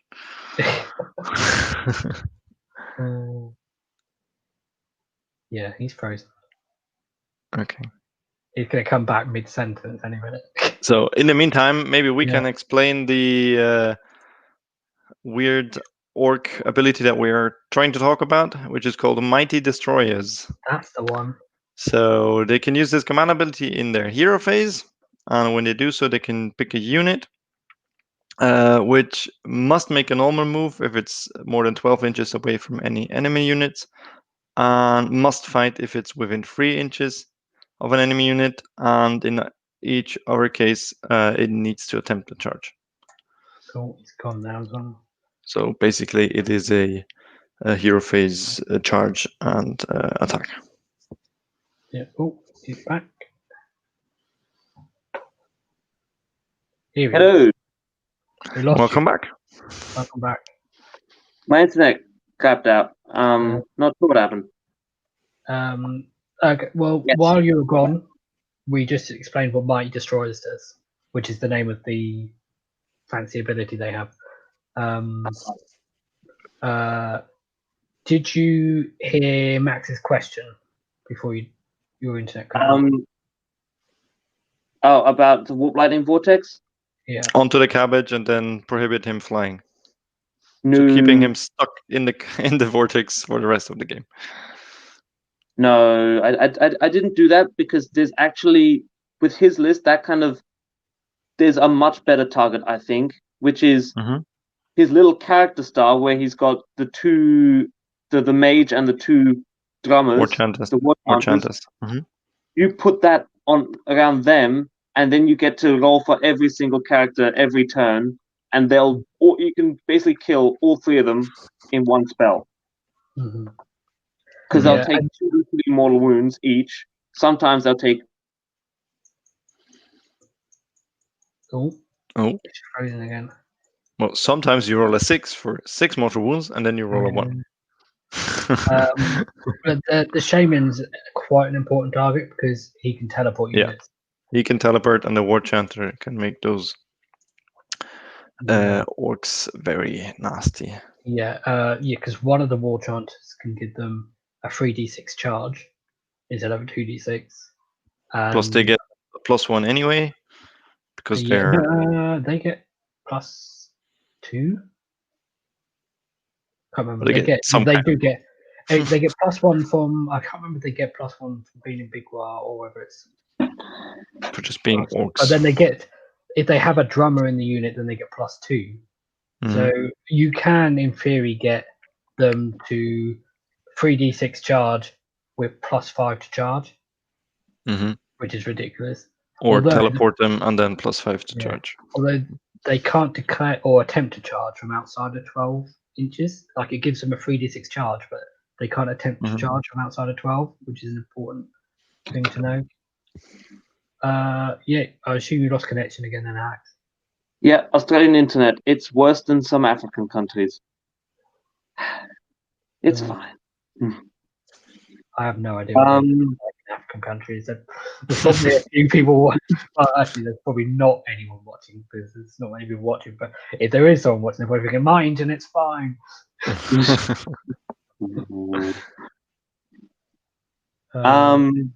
So you gave away first turn.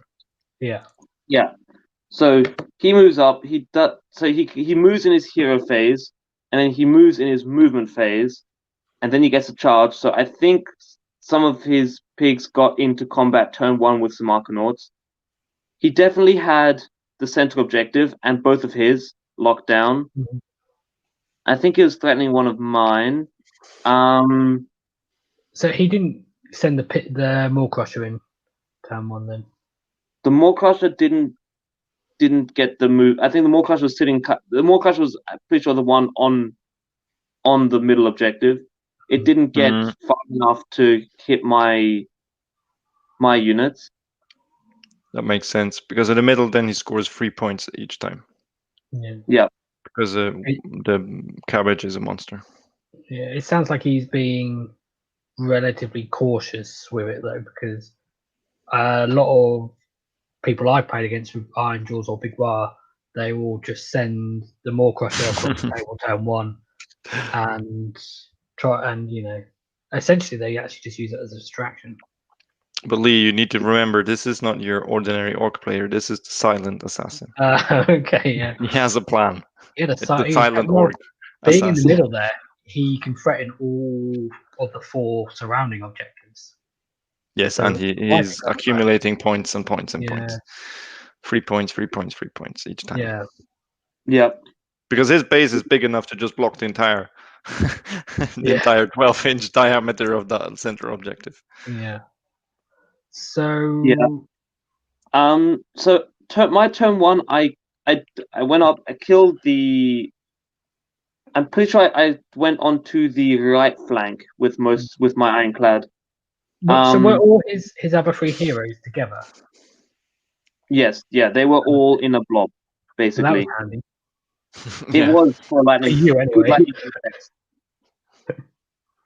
So I shot off this battle cabbage, put the lightning vortex on those 3 characters, ended up I don't think I killed them all turn 1. Did a lot of damage though. I don't know if I killed one of the pig squads. What happened this game? Where It were was you? game 3 and they had a bar. That was what happened. Game 3, first day, open bar. We get it. Yeah, Yeah. had a couple drinks at this And point. you weren't having conversation with the silent assassins, so you were just Just chugging away. chugging away to cover the awkward silence. Yeah. I don't have to speak and That wasn't make up that all bad. of the silence if I'm drinking. There's no awkward silence when he's just, all your stuff dies. You don't know what happened. There's just the You're sound of confused. models It's being suddenly- taken off the table. What? It's just the sound of models being taken off the table. That's all there was. Oh yeah. No. So I remember. So the Ironclad was on the right flank. I killed the battle cabbage. A lot of his pigs were still alive and actually doing a lot of damage to things. Mhm. Then the Ironclad eventually at one point moved to the left flank. The Thunder stayed on the right flank. I killed everything on that flank, and the Thunders were actually kind of out of position a little bit. I think at one point I actually ran with them just to get them onto that center objective. Well, They that was weren't gonna be able my to shoot question, much was did because you they get did. any models on objectives? Eventually, yeah. So I took the right flank. Eventually, took the center one, but there's always. I had Arcanauts there. I killed the orc boys, and then pigs came in and killed the Arcanauts, and he had the center one up again. Okay, but so Um, and then his sort of the objective on the right hand side for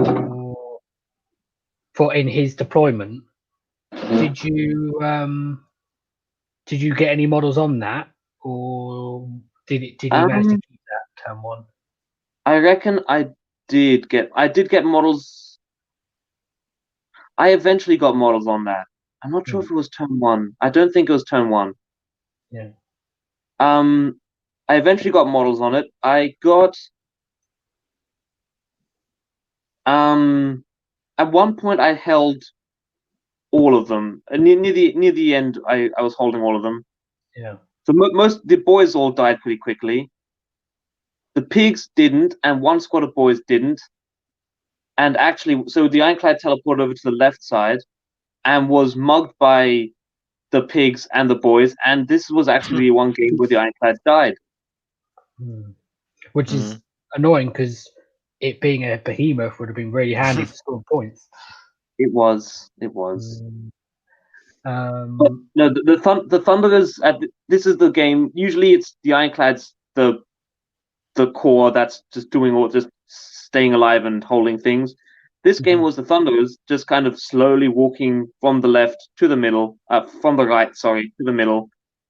And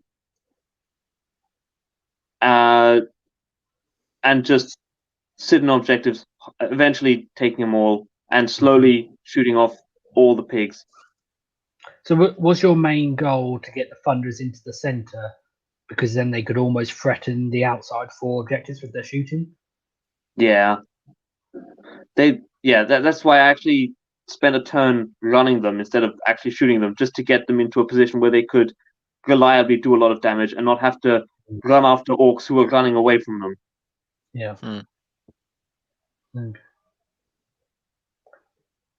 No, this was a good game. It was really close, and not because either of us were being stupid, but we were like genuinely close game.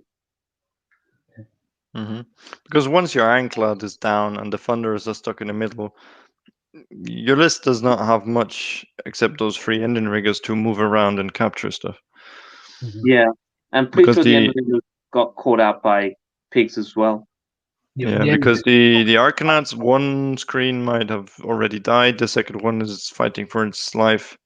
So there's not much bodies left, which is usually a big problem for KO. Yeah. Actually, I remember the pigs came down on the left flank, turn one, almost killed a unit of Arcanauts, but there were two left who actually, in my turn, retreated out of combat and hid behind a piece of terrain. Then later on in the game, the pigs went back up that left flank to take out the Ironclad, which then let those two Arcanauts came out from the little piece of terrain, sat on objective number 1. They were the only thing that I had left on that board, but they were still alive. Oh no, not objective 1, objective 3. That's it. Yeah. Objective 3. They came back around that piece of terrain, sat in it, took it. Victory. So what you're saying is Arcanauts won you the game. They did, Gary. MVP, the focal point. Oh, dear. MVP, those two Arcanauts that survived. Those. Your one unit of Arcanauts, because you put the ship in the corner, didn't you? Always, yeah. And so you had a unit screening it? I'm fairly sure this was actually the unit screening that ship. So did you then sort of later run them towards an objective, or did they come, or did the pigs come and kill them anyway? Oh, what, the screening unit? Yeah. So I reckon that's the unit that the pigs killed. Yeah. The pigs went after to try to hit into the boat. Killed all but two Arcanauts. The boat left. The Arcanauts retreated out, and then the pigs started going off after, other bigger targets. Those two Arcanauts survived.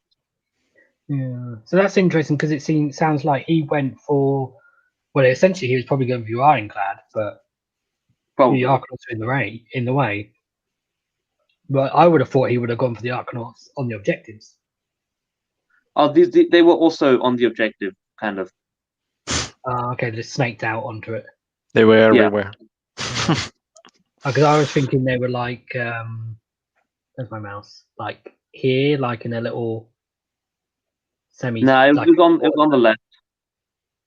Well, yeah. On the other side. Wherever they are, I was assuming they were in like a curve. Yeah. But they weren't. They were more like in a line, were they? Yeah. If you got Arcanauts, just find them out. The Arcanauts are there to capture objectives. Yeah. And occasionally kill things, but mostly capture objectives. Ooh, actually, fun thing about the Krohn fight, the first one, the navigator actually killed one of the Ironclad, the Bloodthirsters in combat. It hit the ship. I think it was the one with one wound. Hit the ship, started doing a lot of damage to it. Ship, whiffed all of its rolls. Then this navigator comes in, freeze to hit, forced wound, smack. Well, yeah, that happens. It's gun butts all over, and I always find gun butts do more damage than melee weapons. It's like the Warhammer Fantasy horse attacks. Yeah. Oh yeah. So yeah, it sounds like this was a relatively close game then. What was the final score? I'm not sure. I think I ended up winning it by quite a bit because I was able to. On the last couple of turns, I was sitting on all 5 objectives and just racking up. But it sounds like you were really having to scrape to get onto objectives. Oh yeah. Like I said, his list could be everywhere and was on all objectives, and I had to really running with Thunderers, not shooting, just. Okay, yeah. So yeah, I guess that sort of highlights where this list can be really powerful because you've got all of your strength in sort of one place, or obviously you can then split it into 2 places once you get the Thunderers out of the ship, but doesn't have a huge amount of units and it doesn't have a huge amount of movement, does it? So you think adding a second boat would help with more movement? It definitely would. Yeah, I guess the other option is to add a second unit of Endrin Riggers. The tempting thing would be to have a 1 unit of 6, but 2 I mean, units free. That'd be the simple thing. So like my list went down 100 points. Therefore, add 3 more Endriggers in. Yeah. But I reckon, yeah, if I take out 5 Thunderers and a unit of Arcanauts, I can put a frigate in. And I think that might do more. Yeah, it would just push your drops up by 1. It wouldn't. It Oh wouldn't. no, wait, yeah, because the Arcanauts aren't in the battalion, yeah. So you do the Yeah. same number of drops.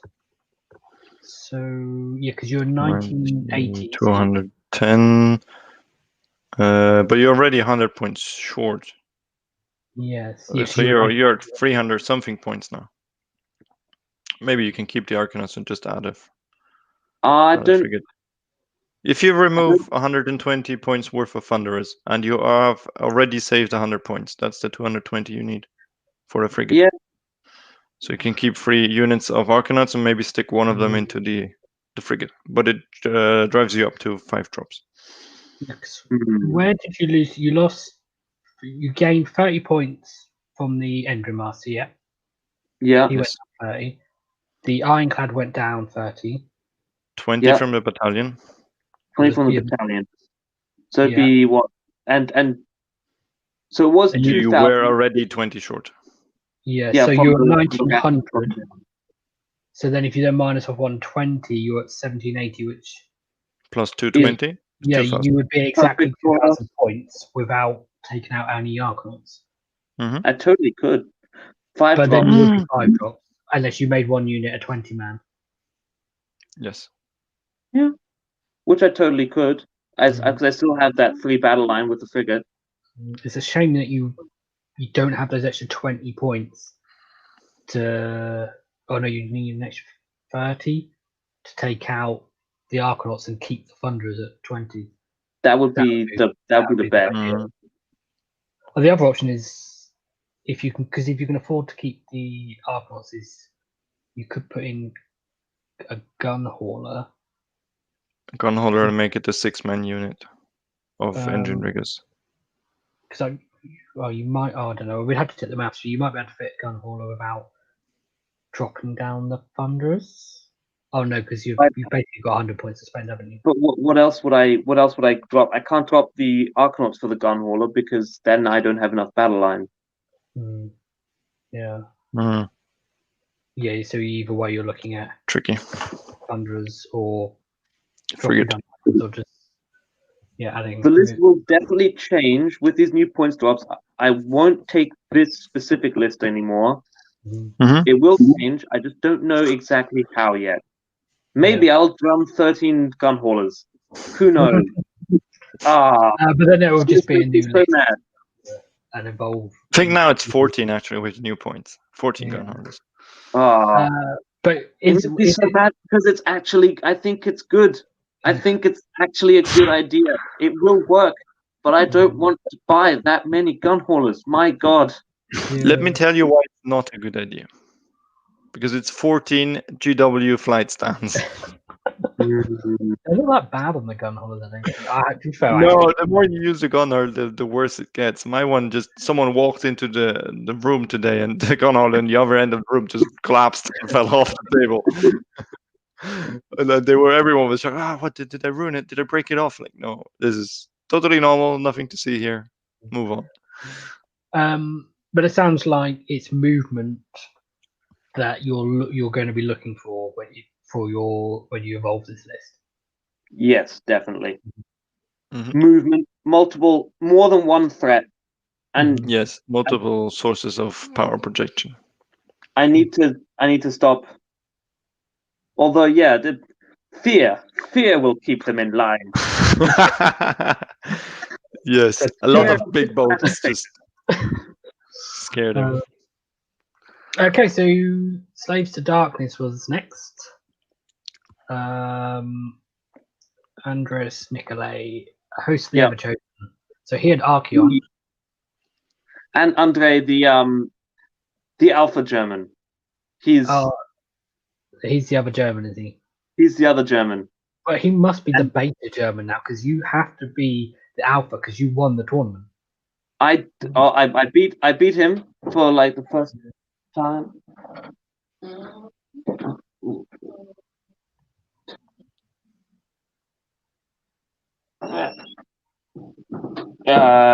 Yep. Sorry. Is that a coffee delivery?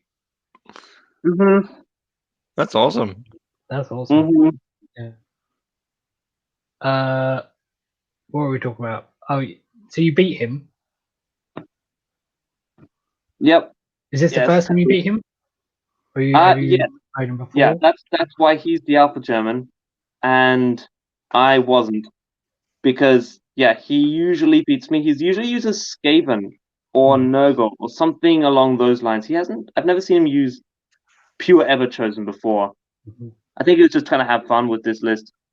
Still, he came third overall, so That's good. So, because I remember you like in one of the group chats we have that you at the end of your day one, obviously you gave us an update and you said that you'd won 3 games and you knew that you had him the next day. Like it wasn't a case of you had to wait till the morning to find out who you're playing, and you sent the list. Yeah. And I remember thinking, there's not many bodies there. Mm-hmm. That it should be possible. There's 2 things you want to kill in this list. Yeah. The Archaon and the Demon Prince. Yeah. What Chaos Mark did he have? The Demon Prince? Krohn. Because it just reads Chaos Mark. Okay. So he's the one you don't get to charge me, you don't get to... Yeah, I reckon I think he had Krohn on everything. Mm-hmm. So no, end of day 3, we all go across the road to the Schnitt house there, and more drinks, more food. Early in the morning. Okay. Yeah, so the TO put out the matchups for round 4. So we all kind of knew what we were doing. And so I came in, I knew what he was using. I actually did I didn't do research, but I kind of looked at his list, saw what kind of it was, and so Vanguard do a lot of damage, but it's not a lot of bodies, and you can shoot through them pretty easily. 16 models. Mm-hmm. I think I put up so again, I deployed in the corner. I gave him turn 1.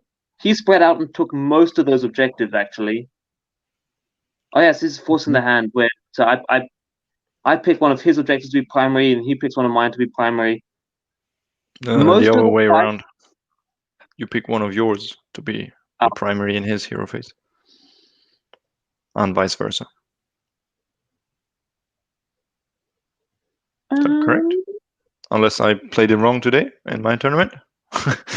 But everyone seemed to agree today, so... Yeah, it's in their turn, you pick one of yours. Yes. And in your turn, he picks one of his. Exactly. That's how I... Yes, in his turn, I pick one of mine. Come and get it. And then in his turn, he picks one of his and says, come and get it. Exactly, which is a super cool mechanic. You can either do the obvious thing and pick the hardest one to get as 3 points, or you bait them into a faraway objective. Well, take this one. This is worth 3 points, whereas that's not where he actually wants to go. Which is very. I love this. I love this new battle plan. The third very option clever. as well, the big brain option, which is you bait them into a trap. So you not only say, take this one, it's worth 3 points, but you also position something that can get on. Yeah, of course. You can set up a good trade as well. And then you lift the curtain, and there's 20 thunders behind the rock. Yes. I'm just checking the list. Both of these next 2 games were played on the top table, which had a very interesting terrain deployment. So on the center right, there was half a Warhammer fortress, so 2 of those giant towers and a connecting wall on the center right. And on the center left, there was a gigantic hill. And then there were a couple forests dotted around the outside. So there was a lot of terrain. Some of it was actually like the Warhammer Fortress line of sight blocking. Mm-hmm. And the fortress, they have like a flat tower. The tower is flat on top. Yeah. So did Archaon land on top? No, he never got that far. Oh, okay. You didn't fly an ironclad on top then. So you assert dominance by planting your ironclad you on didn't top. drop your thunderers out on top, did you? Yeah, on top of the tower, just shooting down. Looking down. And I just double checked the lists, and all of the chaos marks were Korn. Yeah. They were all Korn. So a lot of this fight happened in the top half. So those top two objectives, that's where most of it was. Archaon deployed up there, and he had his ever chosen battalion, sixth circle kind of thing, which meant he got to do that thing where he rolls the dice to see who goes second, who goes first on second turn.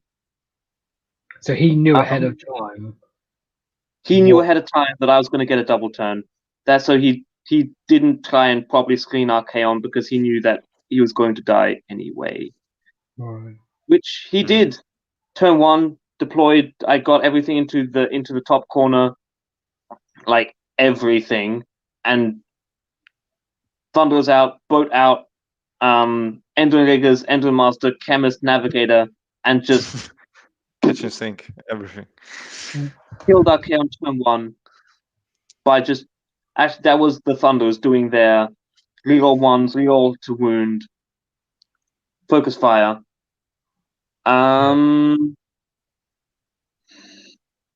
So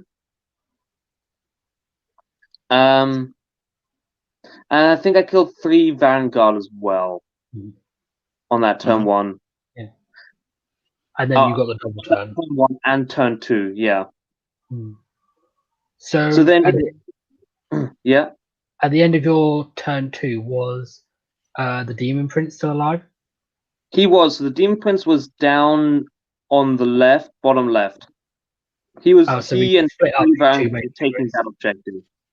Yeah. Yeah. And Archaon was at the top and 3 Vanguard were in the center.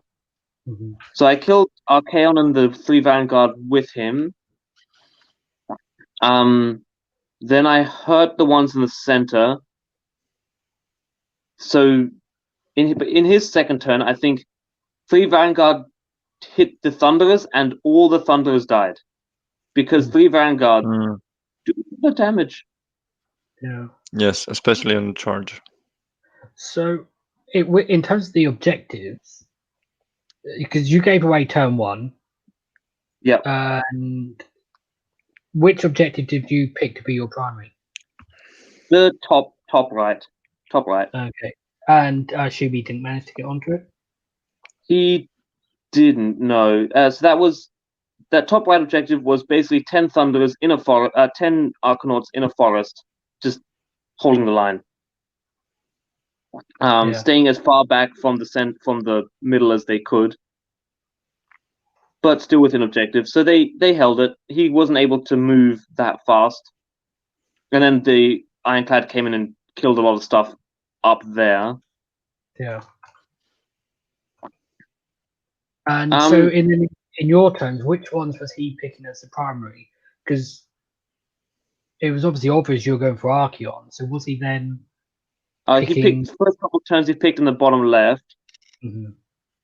And then he started picking the center one because after a while the Ironclad actually teleported over to the bottom left along with the Endor Master, who actually survived this game. Usually he doesn't. This game he did. He came down with the Ironclad and started.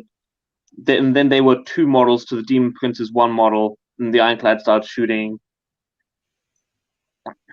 He had Vanguard who kind of went up and started holding the center again, kind of pushing out onto my objectives. But yeah, it was. He killed all the Thunderers. He wasn't able to kill the Ironclad. which just slowly started chipping off and killing the last few squads of Vanguard and the Demon Prince. Yeah. So at the end of when you got the double turn, because you'd already killed Archeon on the top, haven't you? In turn 1. Yeah. Turn 1, So, Archeon dies. That is but the you rule. didn't teleport the ship down to the bottom? Turn I 2? did not. No, I think I spent another turn 2 was still, because I got that double turn, was still killing Vanguard at that point, who were around the place. Who, 5 wounds each, three models per squad. So the primary objective being down at the bottom didn't tempt you to go for the Demon Prince instead? No. I need to clear that landing zone first. Yeah. Fair enough. And the other interesting thing is with the way the objectives works and the fact that we have to be 9-inch from enemy models is if, like, you can see it, like, this smaller circle on the inside is 6 inches. 3-inch radius. Basically, if you're inside that, if they've got a model inside that circle, you can't drop inside this one because you have. So if they're within 3 inches of the objective, you can't drop within 9 inches. Within 6 inches of it at all. So you can't get a model on it. So it's actually relatively easy for people to stop us getting on objectives. Unless you charge in. Yeah, unless you move normally, like if you teleport. Yeah, or like retreat and shoot. Yeah. No, I had to deploy outside of the objective, but I was just kind of moved up on that turn 3 or so. Turn 4 would have been 4. What I assume is if you had teleported down to the bottom on turn 2, you probably wouldn't have got on that primary objective anyway, because he probably would have been within 3 inches and zoning out the area, I guess. I don't think he was. He was in the 6-inch, more towards the center, because that's where the hill was. The hill of +1 save, because it's a terrain okay. feat. The hill of +1 save. But you still would be relying on killing the Demon Prince to get the objective anyway. And probably other models on it. Was the Vanguard on there down there as well? They were, but they shifted further up once the Vanguard up at the top started dying. Yeah.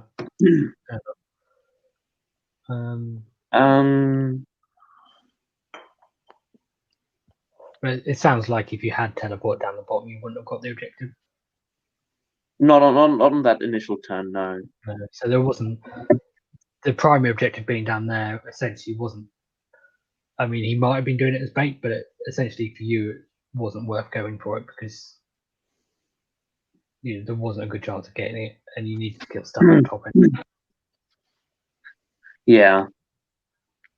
No, so this, like, he is a very good player, but the lists were kind of stacked against him because it's just the amount of firepower I could put out. He was holding like a lot of objectives and keeping me off them and actually doing damage, like killed all the Thunders, but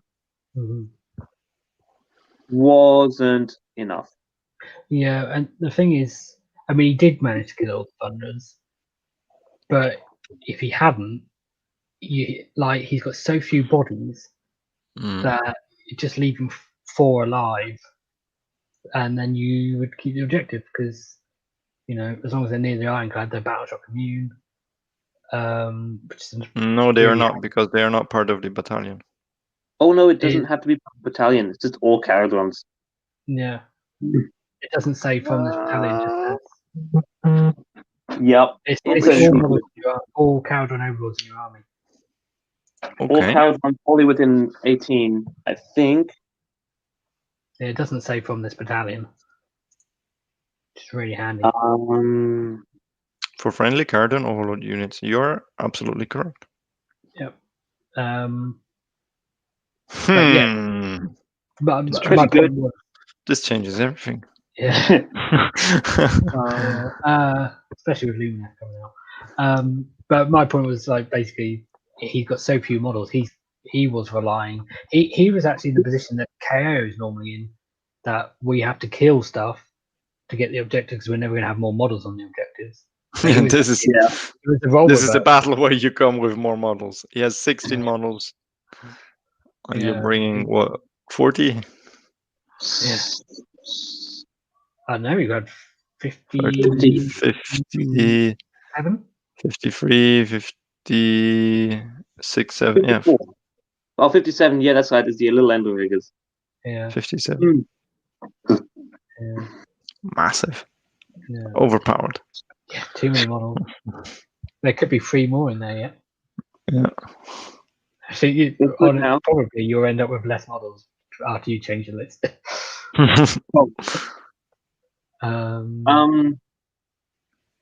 But yeah, no, this was again close because he's that good a player and usually wins. This time, when did you come into the lead in this game points wise? Round 4?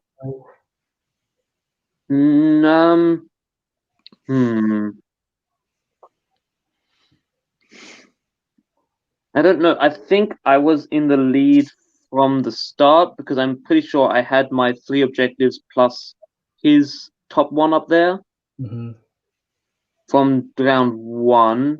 I think he took never gotten any of yours. I think he actually took he eventually took the top one that I had.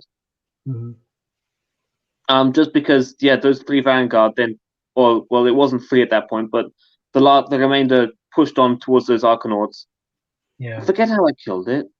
I forget what killed it. But obviously, you were never choosing that as your primary. If he was attacking that one. Yeah. So, did it get to a point where you had all 3 of his? Turn 5, I think, maybe. Yeah, I did. Yeah. And I think he has to choose a primary objective.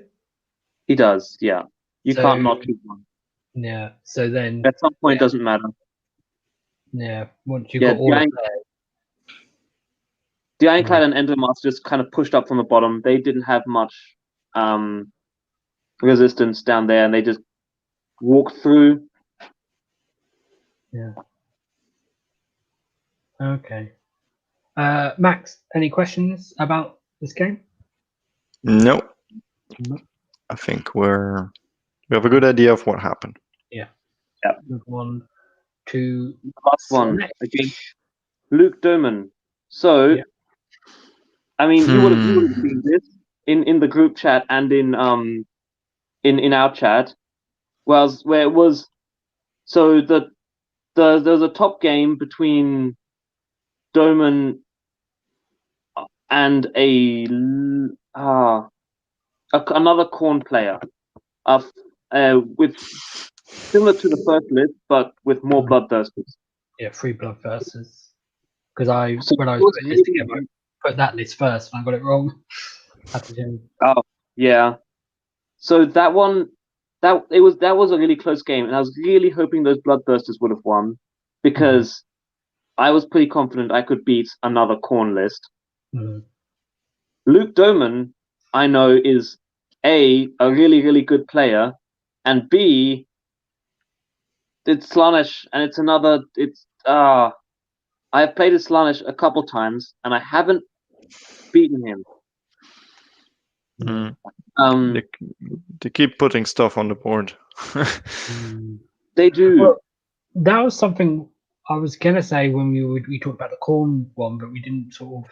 I know we just sort of moved on. But because Krohn is another one where once units start dying, they can start putting things on the table. But not as fast as Slaanesh.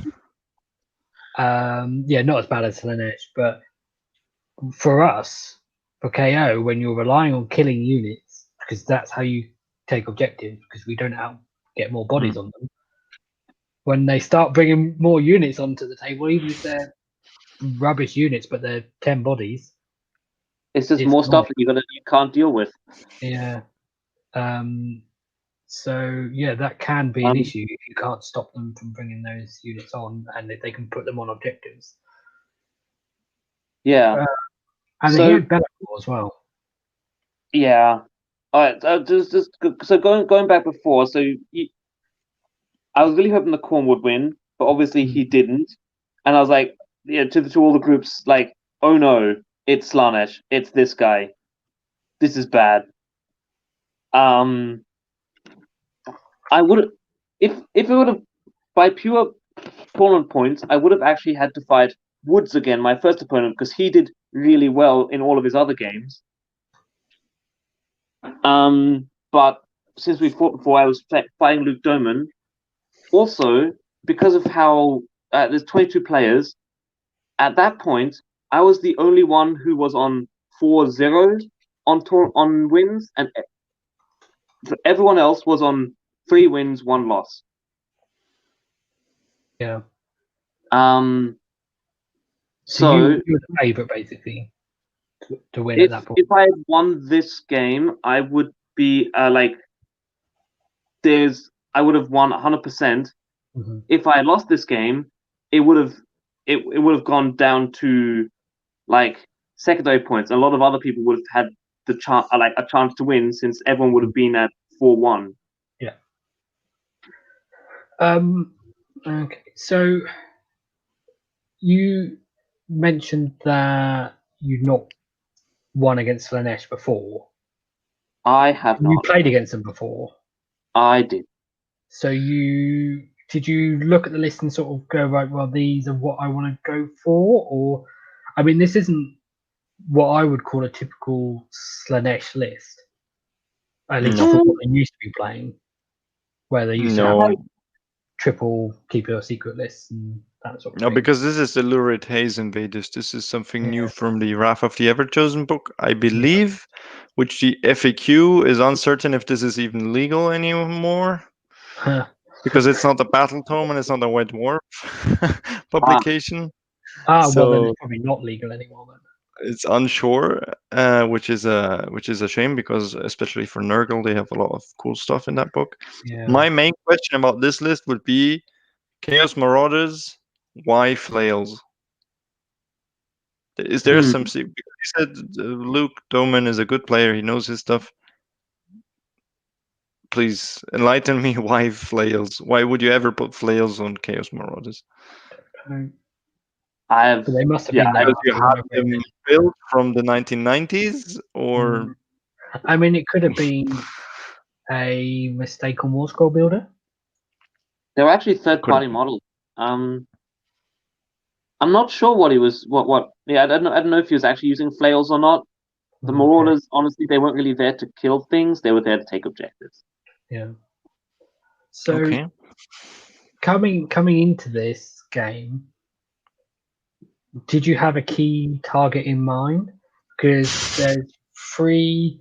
I mean, you just killed Archeon turn 1 in the previous game, but then there's also got Be'lakor, which can't be ignored, and I guess you can't really ignore Keeper of Secrets either. No, Be'lakor, you can ignore Be'lakor because he doesn't. His ability activates whether or not you're on the table or not.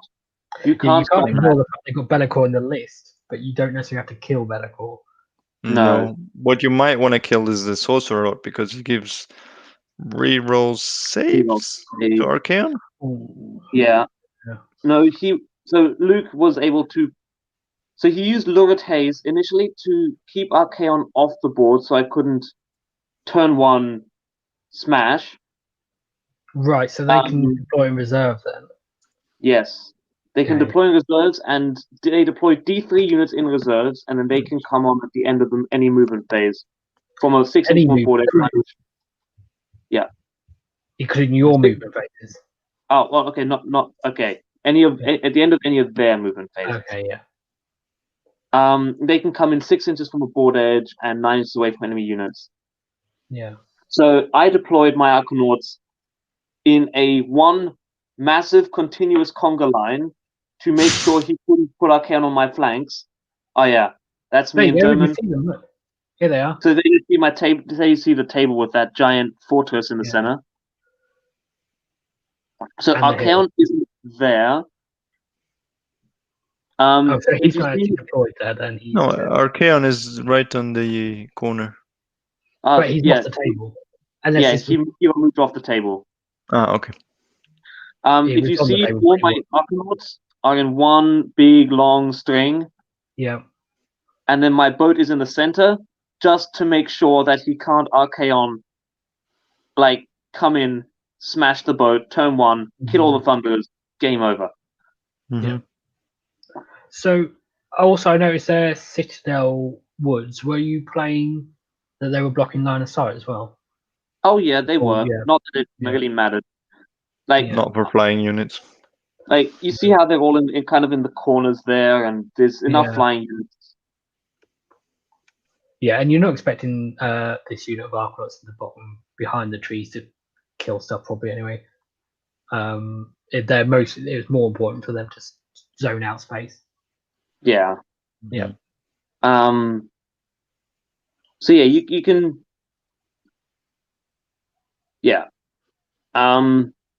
So I gave him turn one as always. Mm-hmm. He actually brought Archaon on the left flank over there.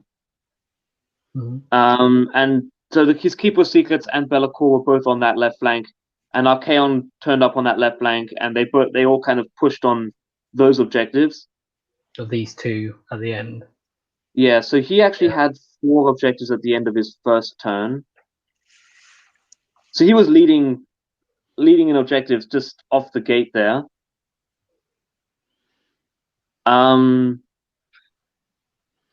In my turn, I teleported the Ironclad over. Over towards where the heroes were. Yeah, just to get that little bit more range. So the Unity Be'lakor wasn't. I thought he was going to Be'lakor the Ironclad to stop it moving, Mm-hmm. but he actually Be'lakor the Thunderers just because they had more firepower. Mm-hmm. Yep. So again, I put all of my fire, like everything I could, into Archaon, and he was left with 1 wound. After everything, the Endrin Master came in, shot him, Phosphex bombed him, charged him, Warp Lightning Vortex, the Navigator, the Chemist, everything was shooting at Archaon, except for the Thunderers, and he was left on 1 wound. What triumph did you have in this game? Because you should have had a triumph. I did, and it was reroll saves. Okay. Was actually really, really good for me because I needed that. Yeah. But did So- you Oh, use, knowing that you had reroll saves in the bag, as it were, did you use your triumph On the that? Ironclad? Yeah. Yes. Yeah. But you still left it on 1 wound. Yeah. So- He didn't have reroll saves because that's an ability that happens in the hero phase, Yeah. and Archaon only appeared on the table in the movement phase. Mm-hmm. Um, But if you hadn't used your triumph, he would have even had more wounds left probably as well. yeah. So close. yeah. So it was another thing of, if I get double turn here, he's going to call it because I would have killed Archaon, killed his other 2 major characters, and pretty much run away with it. But I didn't get double turn, so we kept playing.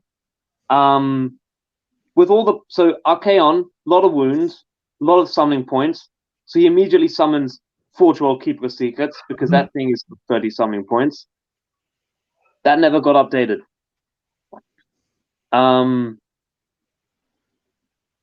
So my Ironclad's kind of in the. So I've got the Ironclad and the Thunderers are in the corner. No, the Thunderers aren't. The Thunderers are in the Ironclad. The Ironclad's in the corner. I've got some characters trying to screen it, and the 3 Ender Riggers. But now there's a Greater Demon in the very far left.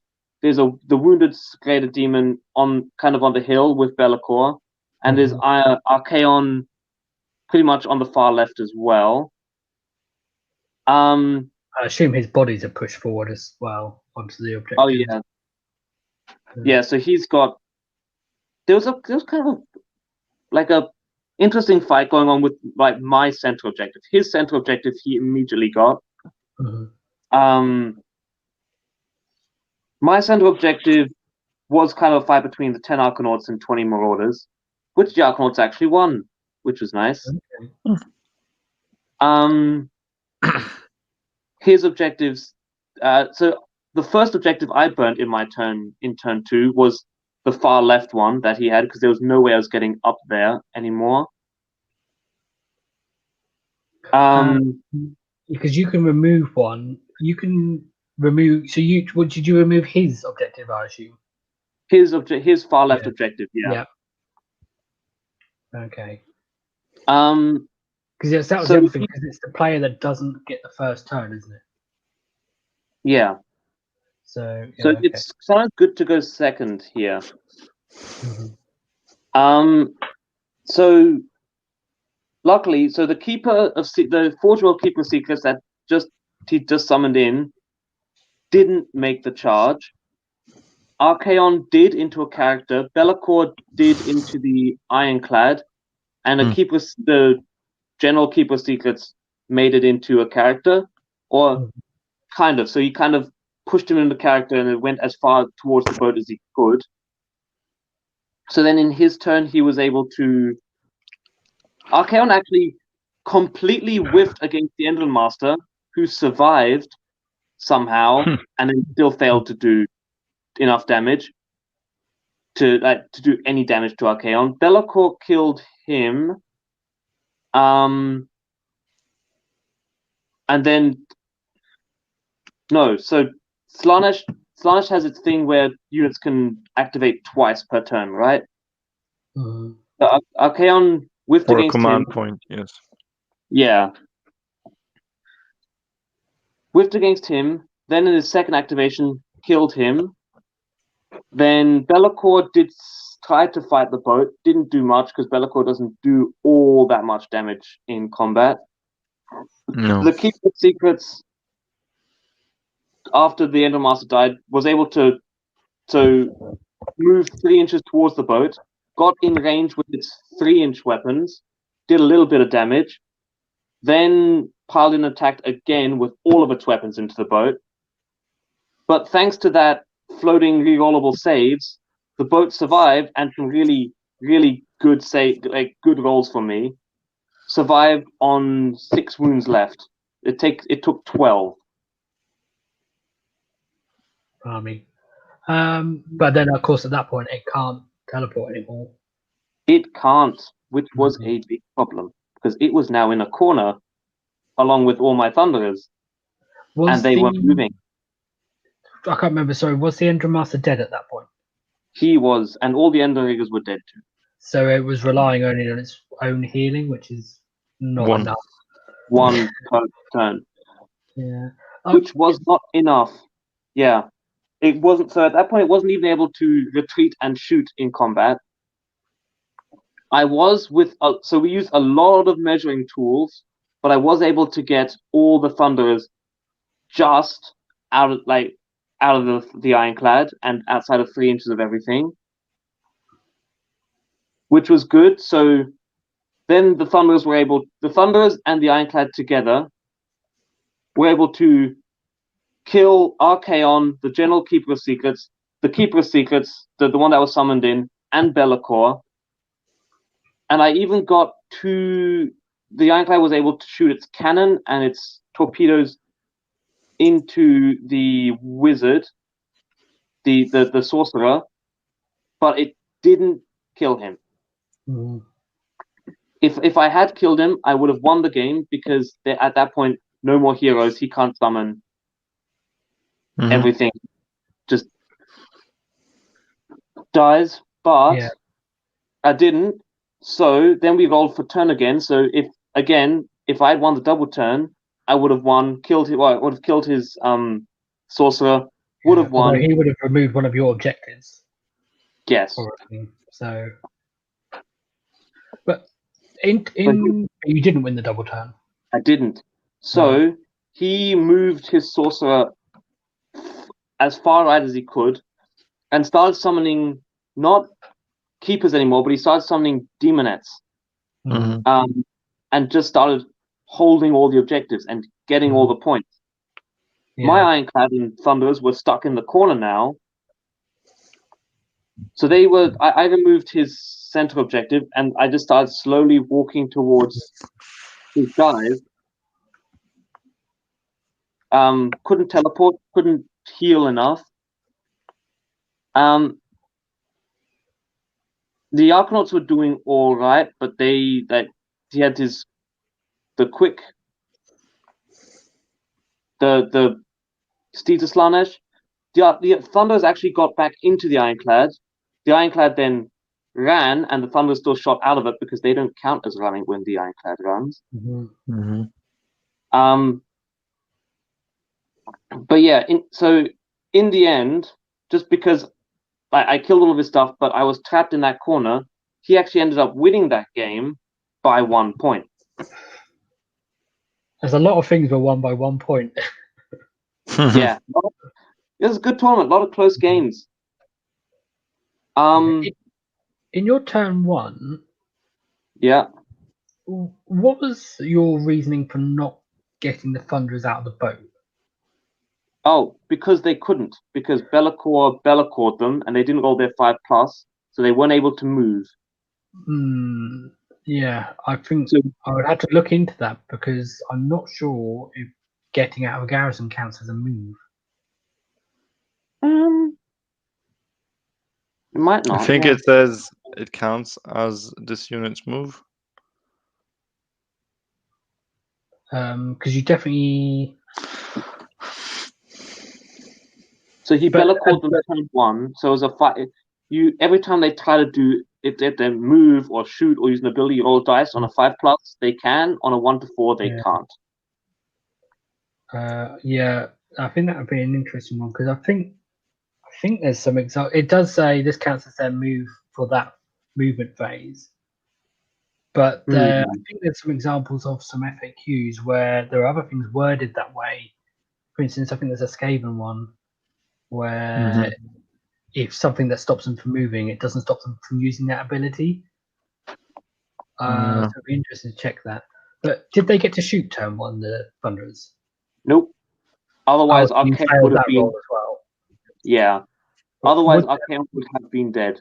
Yeah. But no, it was just everything but the Thunderers shooting. Would it have made a difference if you showed me that turn 1 in terms of bodies and stuff on the objectives, and you would have screened your Ironclad a lot better? I assume. It would have, yeah. So he would have probably hit the Thunderers and killed all of them, but the Ironclad would still be alive to finish off what was left and then teleport around and do its thing. Yeah. So, like, if you had been able to get them out, it would have made a big difference. Potentially. It would have. Yeah. But yeah, Bellacore is nasty. I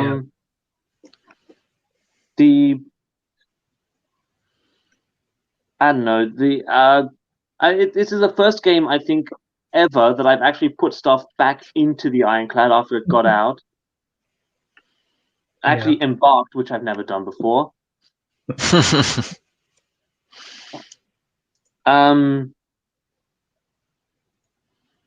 Yeah, so Slanesh summons, and you can just get it just keeps coming back, and because he's got so many big wound heroes, there's so much that he can't so he can get points so quickly. Yeah.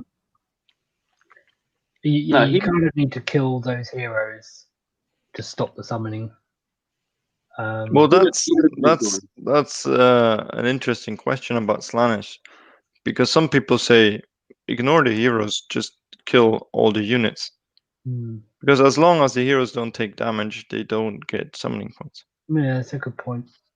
So, or they don't deal damage. So just stay away from them, shoot all the units, and they don't have any bodies to hold objectives. Yeah. Might have been better. So he had a lot of heroes. He had a lot of everything was on that left flank. What would have changed if I had instead just gone for the right flank, as far away from all the Archaon and all the heroes as I could, and just murdered all the Marauders and Steeds? You might have gotten ahead on point. Yeah. The heroes would have gone and killed your Arcanauts. Let them. whether Arcanauts they- are 1 wound. They don't get depravity from that. Yeah, would they manage to get 2 lots of Arcanauts and get on? Like, they definitely would have got this objective. Whether they would have got they were already fighting here against Marauders. Whether they could have. I reckon Archaon could have gone and could have killed the middle unit. Yeah, so they probably would have ended up with these, whereas you would have ended up with these. Hmm. And then once it gets to the point that say if Archaon was on this one, and then the other heroes are over here, you couldn't really go anywhere and keep away from them. Yeah. Mhm.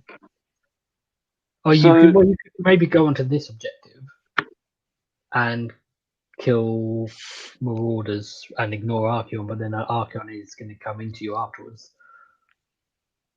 Yeah. Well, then remember, you can always take away objectives. So then just take away the one under the heroes. Take away Yeah. the next one. Oh yeah. So- Yeah, it would have depended on double turns. Yeah. So About I'm also taking away not about objectives. this game. But generally speaking, the thing with Slaanesh is sometimes it's easier to just kill the units. Mhm. I guess the thing is, if you know you're not going to get the double turn, then it's kind of better to go for the units. Whereas if you know if you get the double turn, you would have been better off going for the heroes because you would have killed them all. Yeah, I would've- but you only would've know won if you're Archaon. Yeah. And we can't ally in him yet. No, yet. Yeah. Does that ability work in Slaanesh, or does it only work in Slaves of Darkness? Only in Archaon's special battalion. The Vanguard thingy. Okay. Yeah. So he didn't have it in this game. No. But with taking objectives away, there was so I lost every priority roll except for one, which I then chose to give to him, just so I could hold on to going second, and then chose to not take away an objective, just to give me more points. Yep. So I gave him first turn, just to be able to hold more objectives. Mm-hmm. In the end, he won by 1 point, but that puts the top 3 people, me, Luke, and Andre, put us all on 4 wins, 1 loss, and the way tournament points worked out, I beat Doman by 1 point again, and got this thingy, Very which cool. was nice. Cool. And, Well done, and well done. the first tournament win. Yep. Very Yeah. nice. So will you retire now? Oh, I mean, I was saying now that I've actually won a tournament, I can stop tryharding so much. And Now you get can bring. the- Now you can bring the meme lists. the ones we were discussing. Who's ready for triple ironclad? Right. Yes. But Oh, going back to the tournament win. So how long since you started competitive gaming, tournament playing with KO until this tournament win? I reckon it's been 3 years and 10 tournaments. Oh I dear. think. Hmm. Okay. It's interesting though because you went to CanCon with the old book, and you Yeah. did go 5-0, but that was a I went game 5-1. tournament, which is quite rare. I went So- 5-1. Yeah. Yeah, no, what I mean is you did 5 in a row though. You didn't go like Yeah. 4, then lost, and then so in a lot of other tournaments that would have been enough to win. That would have been a win, but Yeah, I lost As- against the Krohn guy, and that actually dropped me down to 10th spot. yeah. And yeah, so you come 10th or 11th, or it doesn't really matter, but 10th or 11th in a 200 player tournament is Yeah. not the same as 10th or 11th in a In a 20-man tournament. No. So it's interesting in Australia where you have these really huge tournaments. We do. Yeah. Well, it's just They're that a lot one. harder to win. Just that one. CanCon is just something else. Yeah. You've got to come to CanCon one day, because just the atmosphere of just that many Age of Sigmar players. Like you were just walking through, like, you know, like it's not even a gymnasium. It's bigger. It's like this gigantic, like almost an aircraft hangar kind of hall, and it's just full. Like fully half of it is just full of table after table after table of AOS. So many models, so many people, so much terrain. Like, I've never seen anything at that big a scale before. Yeah, it's hard to even sort of imagine like that sheer volume. Yeah, and then there's the aircraft hangar next door, which has all the 40k players, and they stay there for 3 days. They've got 8 games in CanCon 40k. Okay. How many players do they have in the tournament? Not as many as AOS. It's not as big.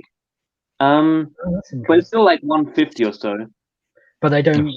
Still. But it's just interesting because I assumed that the extra games was to help split things out more because you've got so many players. But yeah, no, it's just a huge event.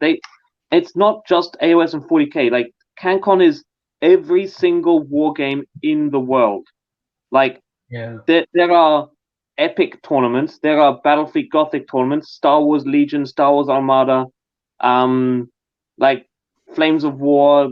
There's Napoleonic. You walk around, you see Napoleonics, like historical war games being played. It's insane, that thing. sounds amazing. Yeah. I hope they can run it next year, but that would be in January. It's still on the Yeah. It's gonna be an Australia exclusive event. So, speaking of the future, when is your next tournament? Have you got anything lined up or? No, we're kind of getting a second wave here. At least some of the states are. So no, all tournaments are cancelled again for the foreseeable future until Victoria sorts its shit out. Okay, so you've got lots of time to think about lists, and what you're going to do in the future, then I guess. Yeah, so at the moment we're still gonna have monthly meetups in SA here, and we can still have people around the house just playing in the back shed. But so I'll still play games. I'll still try some lists, but probably more fun casual lists like the 2 Ironclads, or Lord Ordinator and Lord Vexillor, to just have 2 Ironclads that can teleport up and then hit on 2s with all their guns. That'll be fun. It's fun. And you can fit a Warp Lightning Vortex in there. I can tell you that because I did it with the old points, so you can definitely do it with the new points. Yeah, you can. So, well, actually, you can fit 3 Ironclads in a list with Warp Lightning Vortex. You just won't get the Ordinator and the Vexillor. No. You know what we need now? We need Ironclad as battle line. Yes. Ironclad Triple Ironclad list. And a Navigator. Tyler's asking. I don't know what he's asking. Oh, what? Tyler in the chat said Tyler's referring to the what's it called? The flare pistol, I think. But that was not used, I think. Oh, I didn't see his other message before. It allows you to reroll. Yeah. So Tyler, he's referring to the flare pistol artifact that the Navigator can have, but Krohn doesn't have that in his list. No. But yeah, it lets everything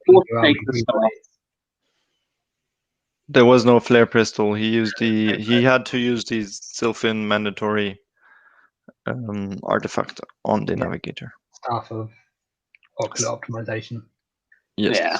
No flare pistol. Just +1 to hit on the pistol. Hits on 2s, wounds on 3s. Pew! 2 shots, 1 rend, 1 damage. It did its thing. Like, it's consistent. Like, it'll always do like 1 damage. Plus, it's an odd because it's the only 15-inch weapon in the whole book. Yeah. It's just a. I don't know why. His pistol is better than Arcanon pistols. I Yeah. remember in the old book It it does- used to be 24-inch pistol. Yeah, and the Admiral's pistol, is that 15? No, it's less. No, that's a short range little.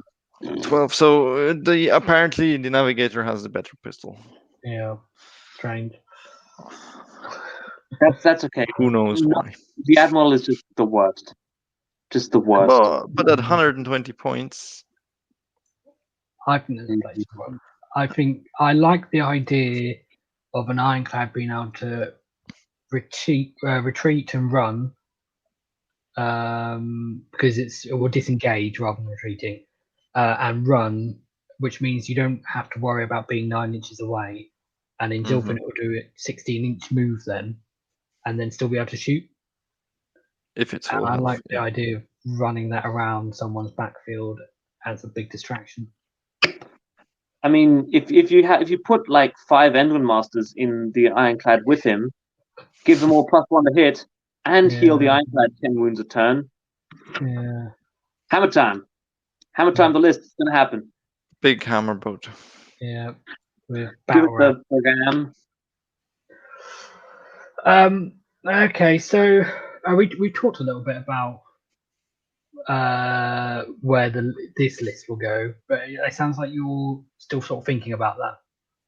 Yeah, I wanna get that frigate in, Yeah. but I don't know if I'm not running 20 Thunderers. I don't know. Will it be good enough? Well, Will it be the good thing enough is, without 20 Thunderers? if you drop the Thunders down, would you be tempted to drop them down to 14? But then you'd have to have another flying hero, or not have one of the heroes in the boat. And then I could have a better artifact on the Ironclad. Yeah. Yeah, because then you could have battle ram or something.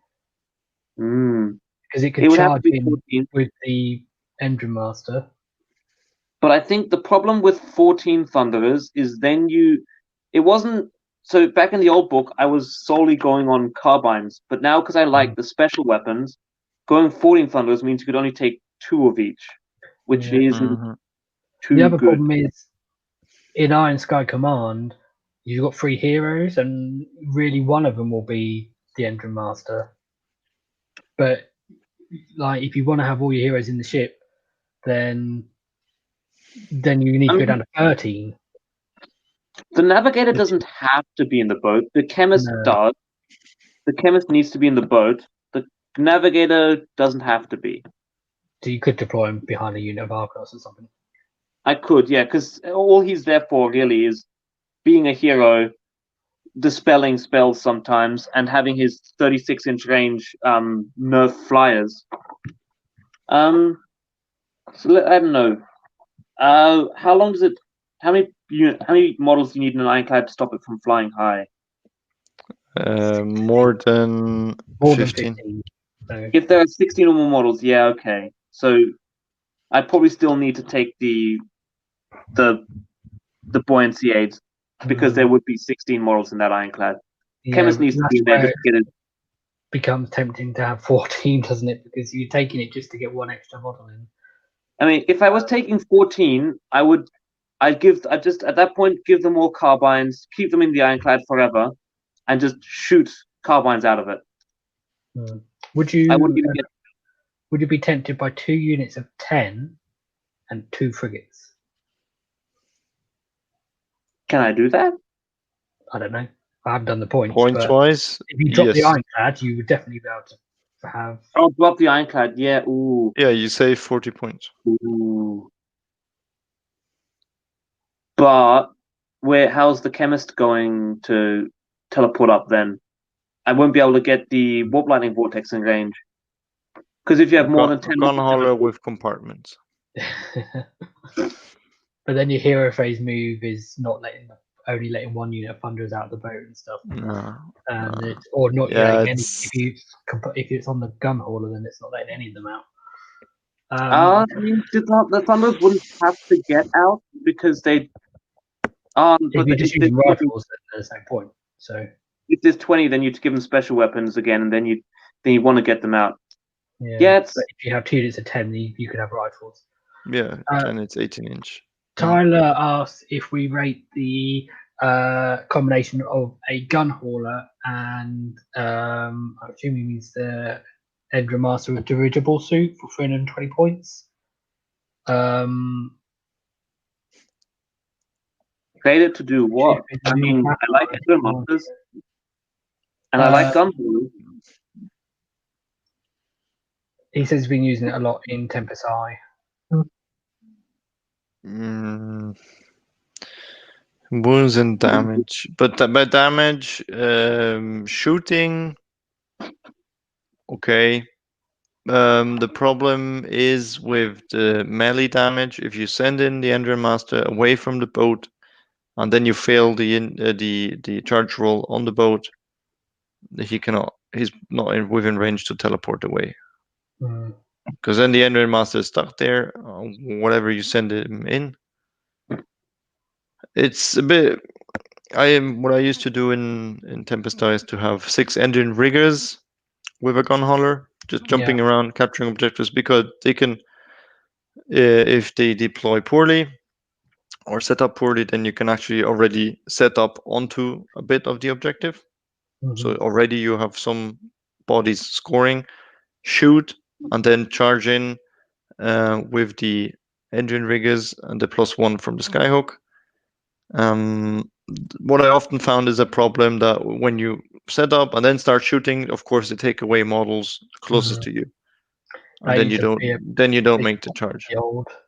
With the old book, because you had, like, the chemist had a 10-inch range weapon, so he straight away, you drop in 9-inch away, straight away you end up being out of range if your opponent knew about that.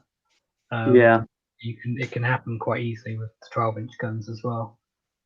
I think the reason Tyler's asking about it is because of the objectives where the heroes score. So I always think it's a bit different with Tempest Eye because, or with allies, because you're just a lot more limited on your choices and points. Not points with Tempest Eye, but you're generally looking at smaller combos than you are in KO. What combos in KO? Like for instance, what are you talking about? What synergies? Oh well, yeah, but you're not looking at really with using a frigate and something in allies, because you really can't fit anything to go with the frigate because it's 220. Or you definitely can't fit an ironclad into allies. So the combos you end up looking at are always going to be sort of more based around the gun hauler, aren't they? But in Tempest Eye, KO are not allies. Yeah. They get all the keywords. You're trying to fit in a Celestial Hurricanum and lots of other things. You could totally put an ironclad in Tempest Eye. Yeah. You could put 2. An ironclad with a 2-up save in Tempest Eye. Yes. And then you make your chemist, which you can put in the boat because he has the marine keyword. You make him the general and give him the +1 to wound for shooting trait, the Hawkeye. You can do a lot of fun stuff with KO and Tempest Eye. Yeah, you kind of need to separate the conversation of Tempest Eye and allies because they're 2 different things, really. Yes. Obviously, at Tempest Eye, you probably run into more the issue of the 1 in 4. That's easily done. MSU Longbeard's units, 100 points. 2 units of Aether Wings. Aether Wings doesn't really solve the problem because they are count towards the Stormcast contingent. Yeah, but they don't. Which is still 1 in 4, but it only solves half the problem. But you couldn't you choose to make them not count towards Stormcast contingent and just have them as allies? But the point is, this is my 1 in 4 Stormcast. This is my ally. Yeah, the 1 in 4 Stormcast is different to the 1 in 4 KO though, so it's No, it's exactly the same. no, it's all you can have the keywords. 1 Stormcast, 1 KO, and then 2. Yes, cities. yes. Oh, yeah, that way. Yeah, sure. But they get all the keywords and everything. Yeah. Yeah. They come in the same way, but they're a different 1 in 4. That's what I mean. But that's Yeah. then a Tempest Eye conversation. Just to answer a question from Tyler, yes, all the sky vessels, they can take up to 7 balloon boys, be it hero or riggers, and fly high with them. So 6 is the golden number for a unit plus a hero, which makes it 7. Sorry, I think I need to go. Well, we've covered everything anyway, haven't we? We're just chatting now. Yeah. Chatting about something that could really be a whole show on its own. So, yeah, thank you very much, Krohn, for taking us through your win. The journey to greatness. Yes. Roller coaster of stuff. Just I was so stupid with some of the things.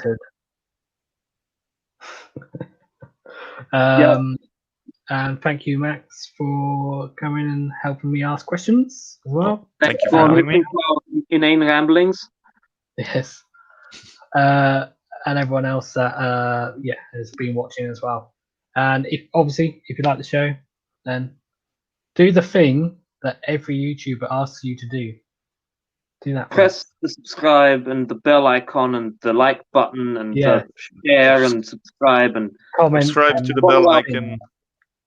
And click on everything that is possible to click on, except for the thumbs down one. Yeah, that one actually installs a virus on your computer, so don't click thumbs down. It's bad. That one only works if you press Alt and F4 first. Do that. Okay. Yeah. But so we won't have a show next week because I'm going to be in Portugal. So I think possibly we might be back in 2 weeks' time because Adeptus is TOing at a tournament today and tomorrow. Yes. He is. And there's several KO players, so we've had some lists to talk about. And we'll we have to catch up with Phil hopefully in a couple weeks' time. But you're not going to be here, are you, Max? Probably hard to negotiate because I'm supposed to get married on that weekend. So oh, congratulations! Yeah, thank you. Is that as exciting as winning a tournament? We'll see. Maybe next Saturday I will attend a 1-day tournament. Let's see if I can do something with KO. The question is, are you having 2 Warhammer models on top of the cake? We're not even having a cake because this is only the civil wedding signing paper things, and just my parents and her parents are coming. So it's the whole big party was postponed to next year. Yeah. Right. Well, thank you, everyone, and we'll see you again soon. Yes. Yeah. See ya. Everyone, take care. Bye bye.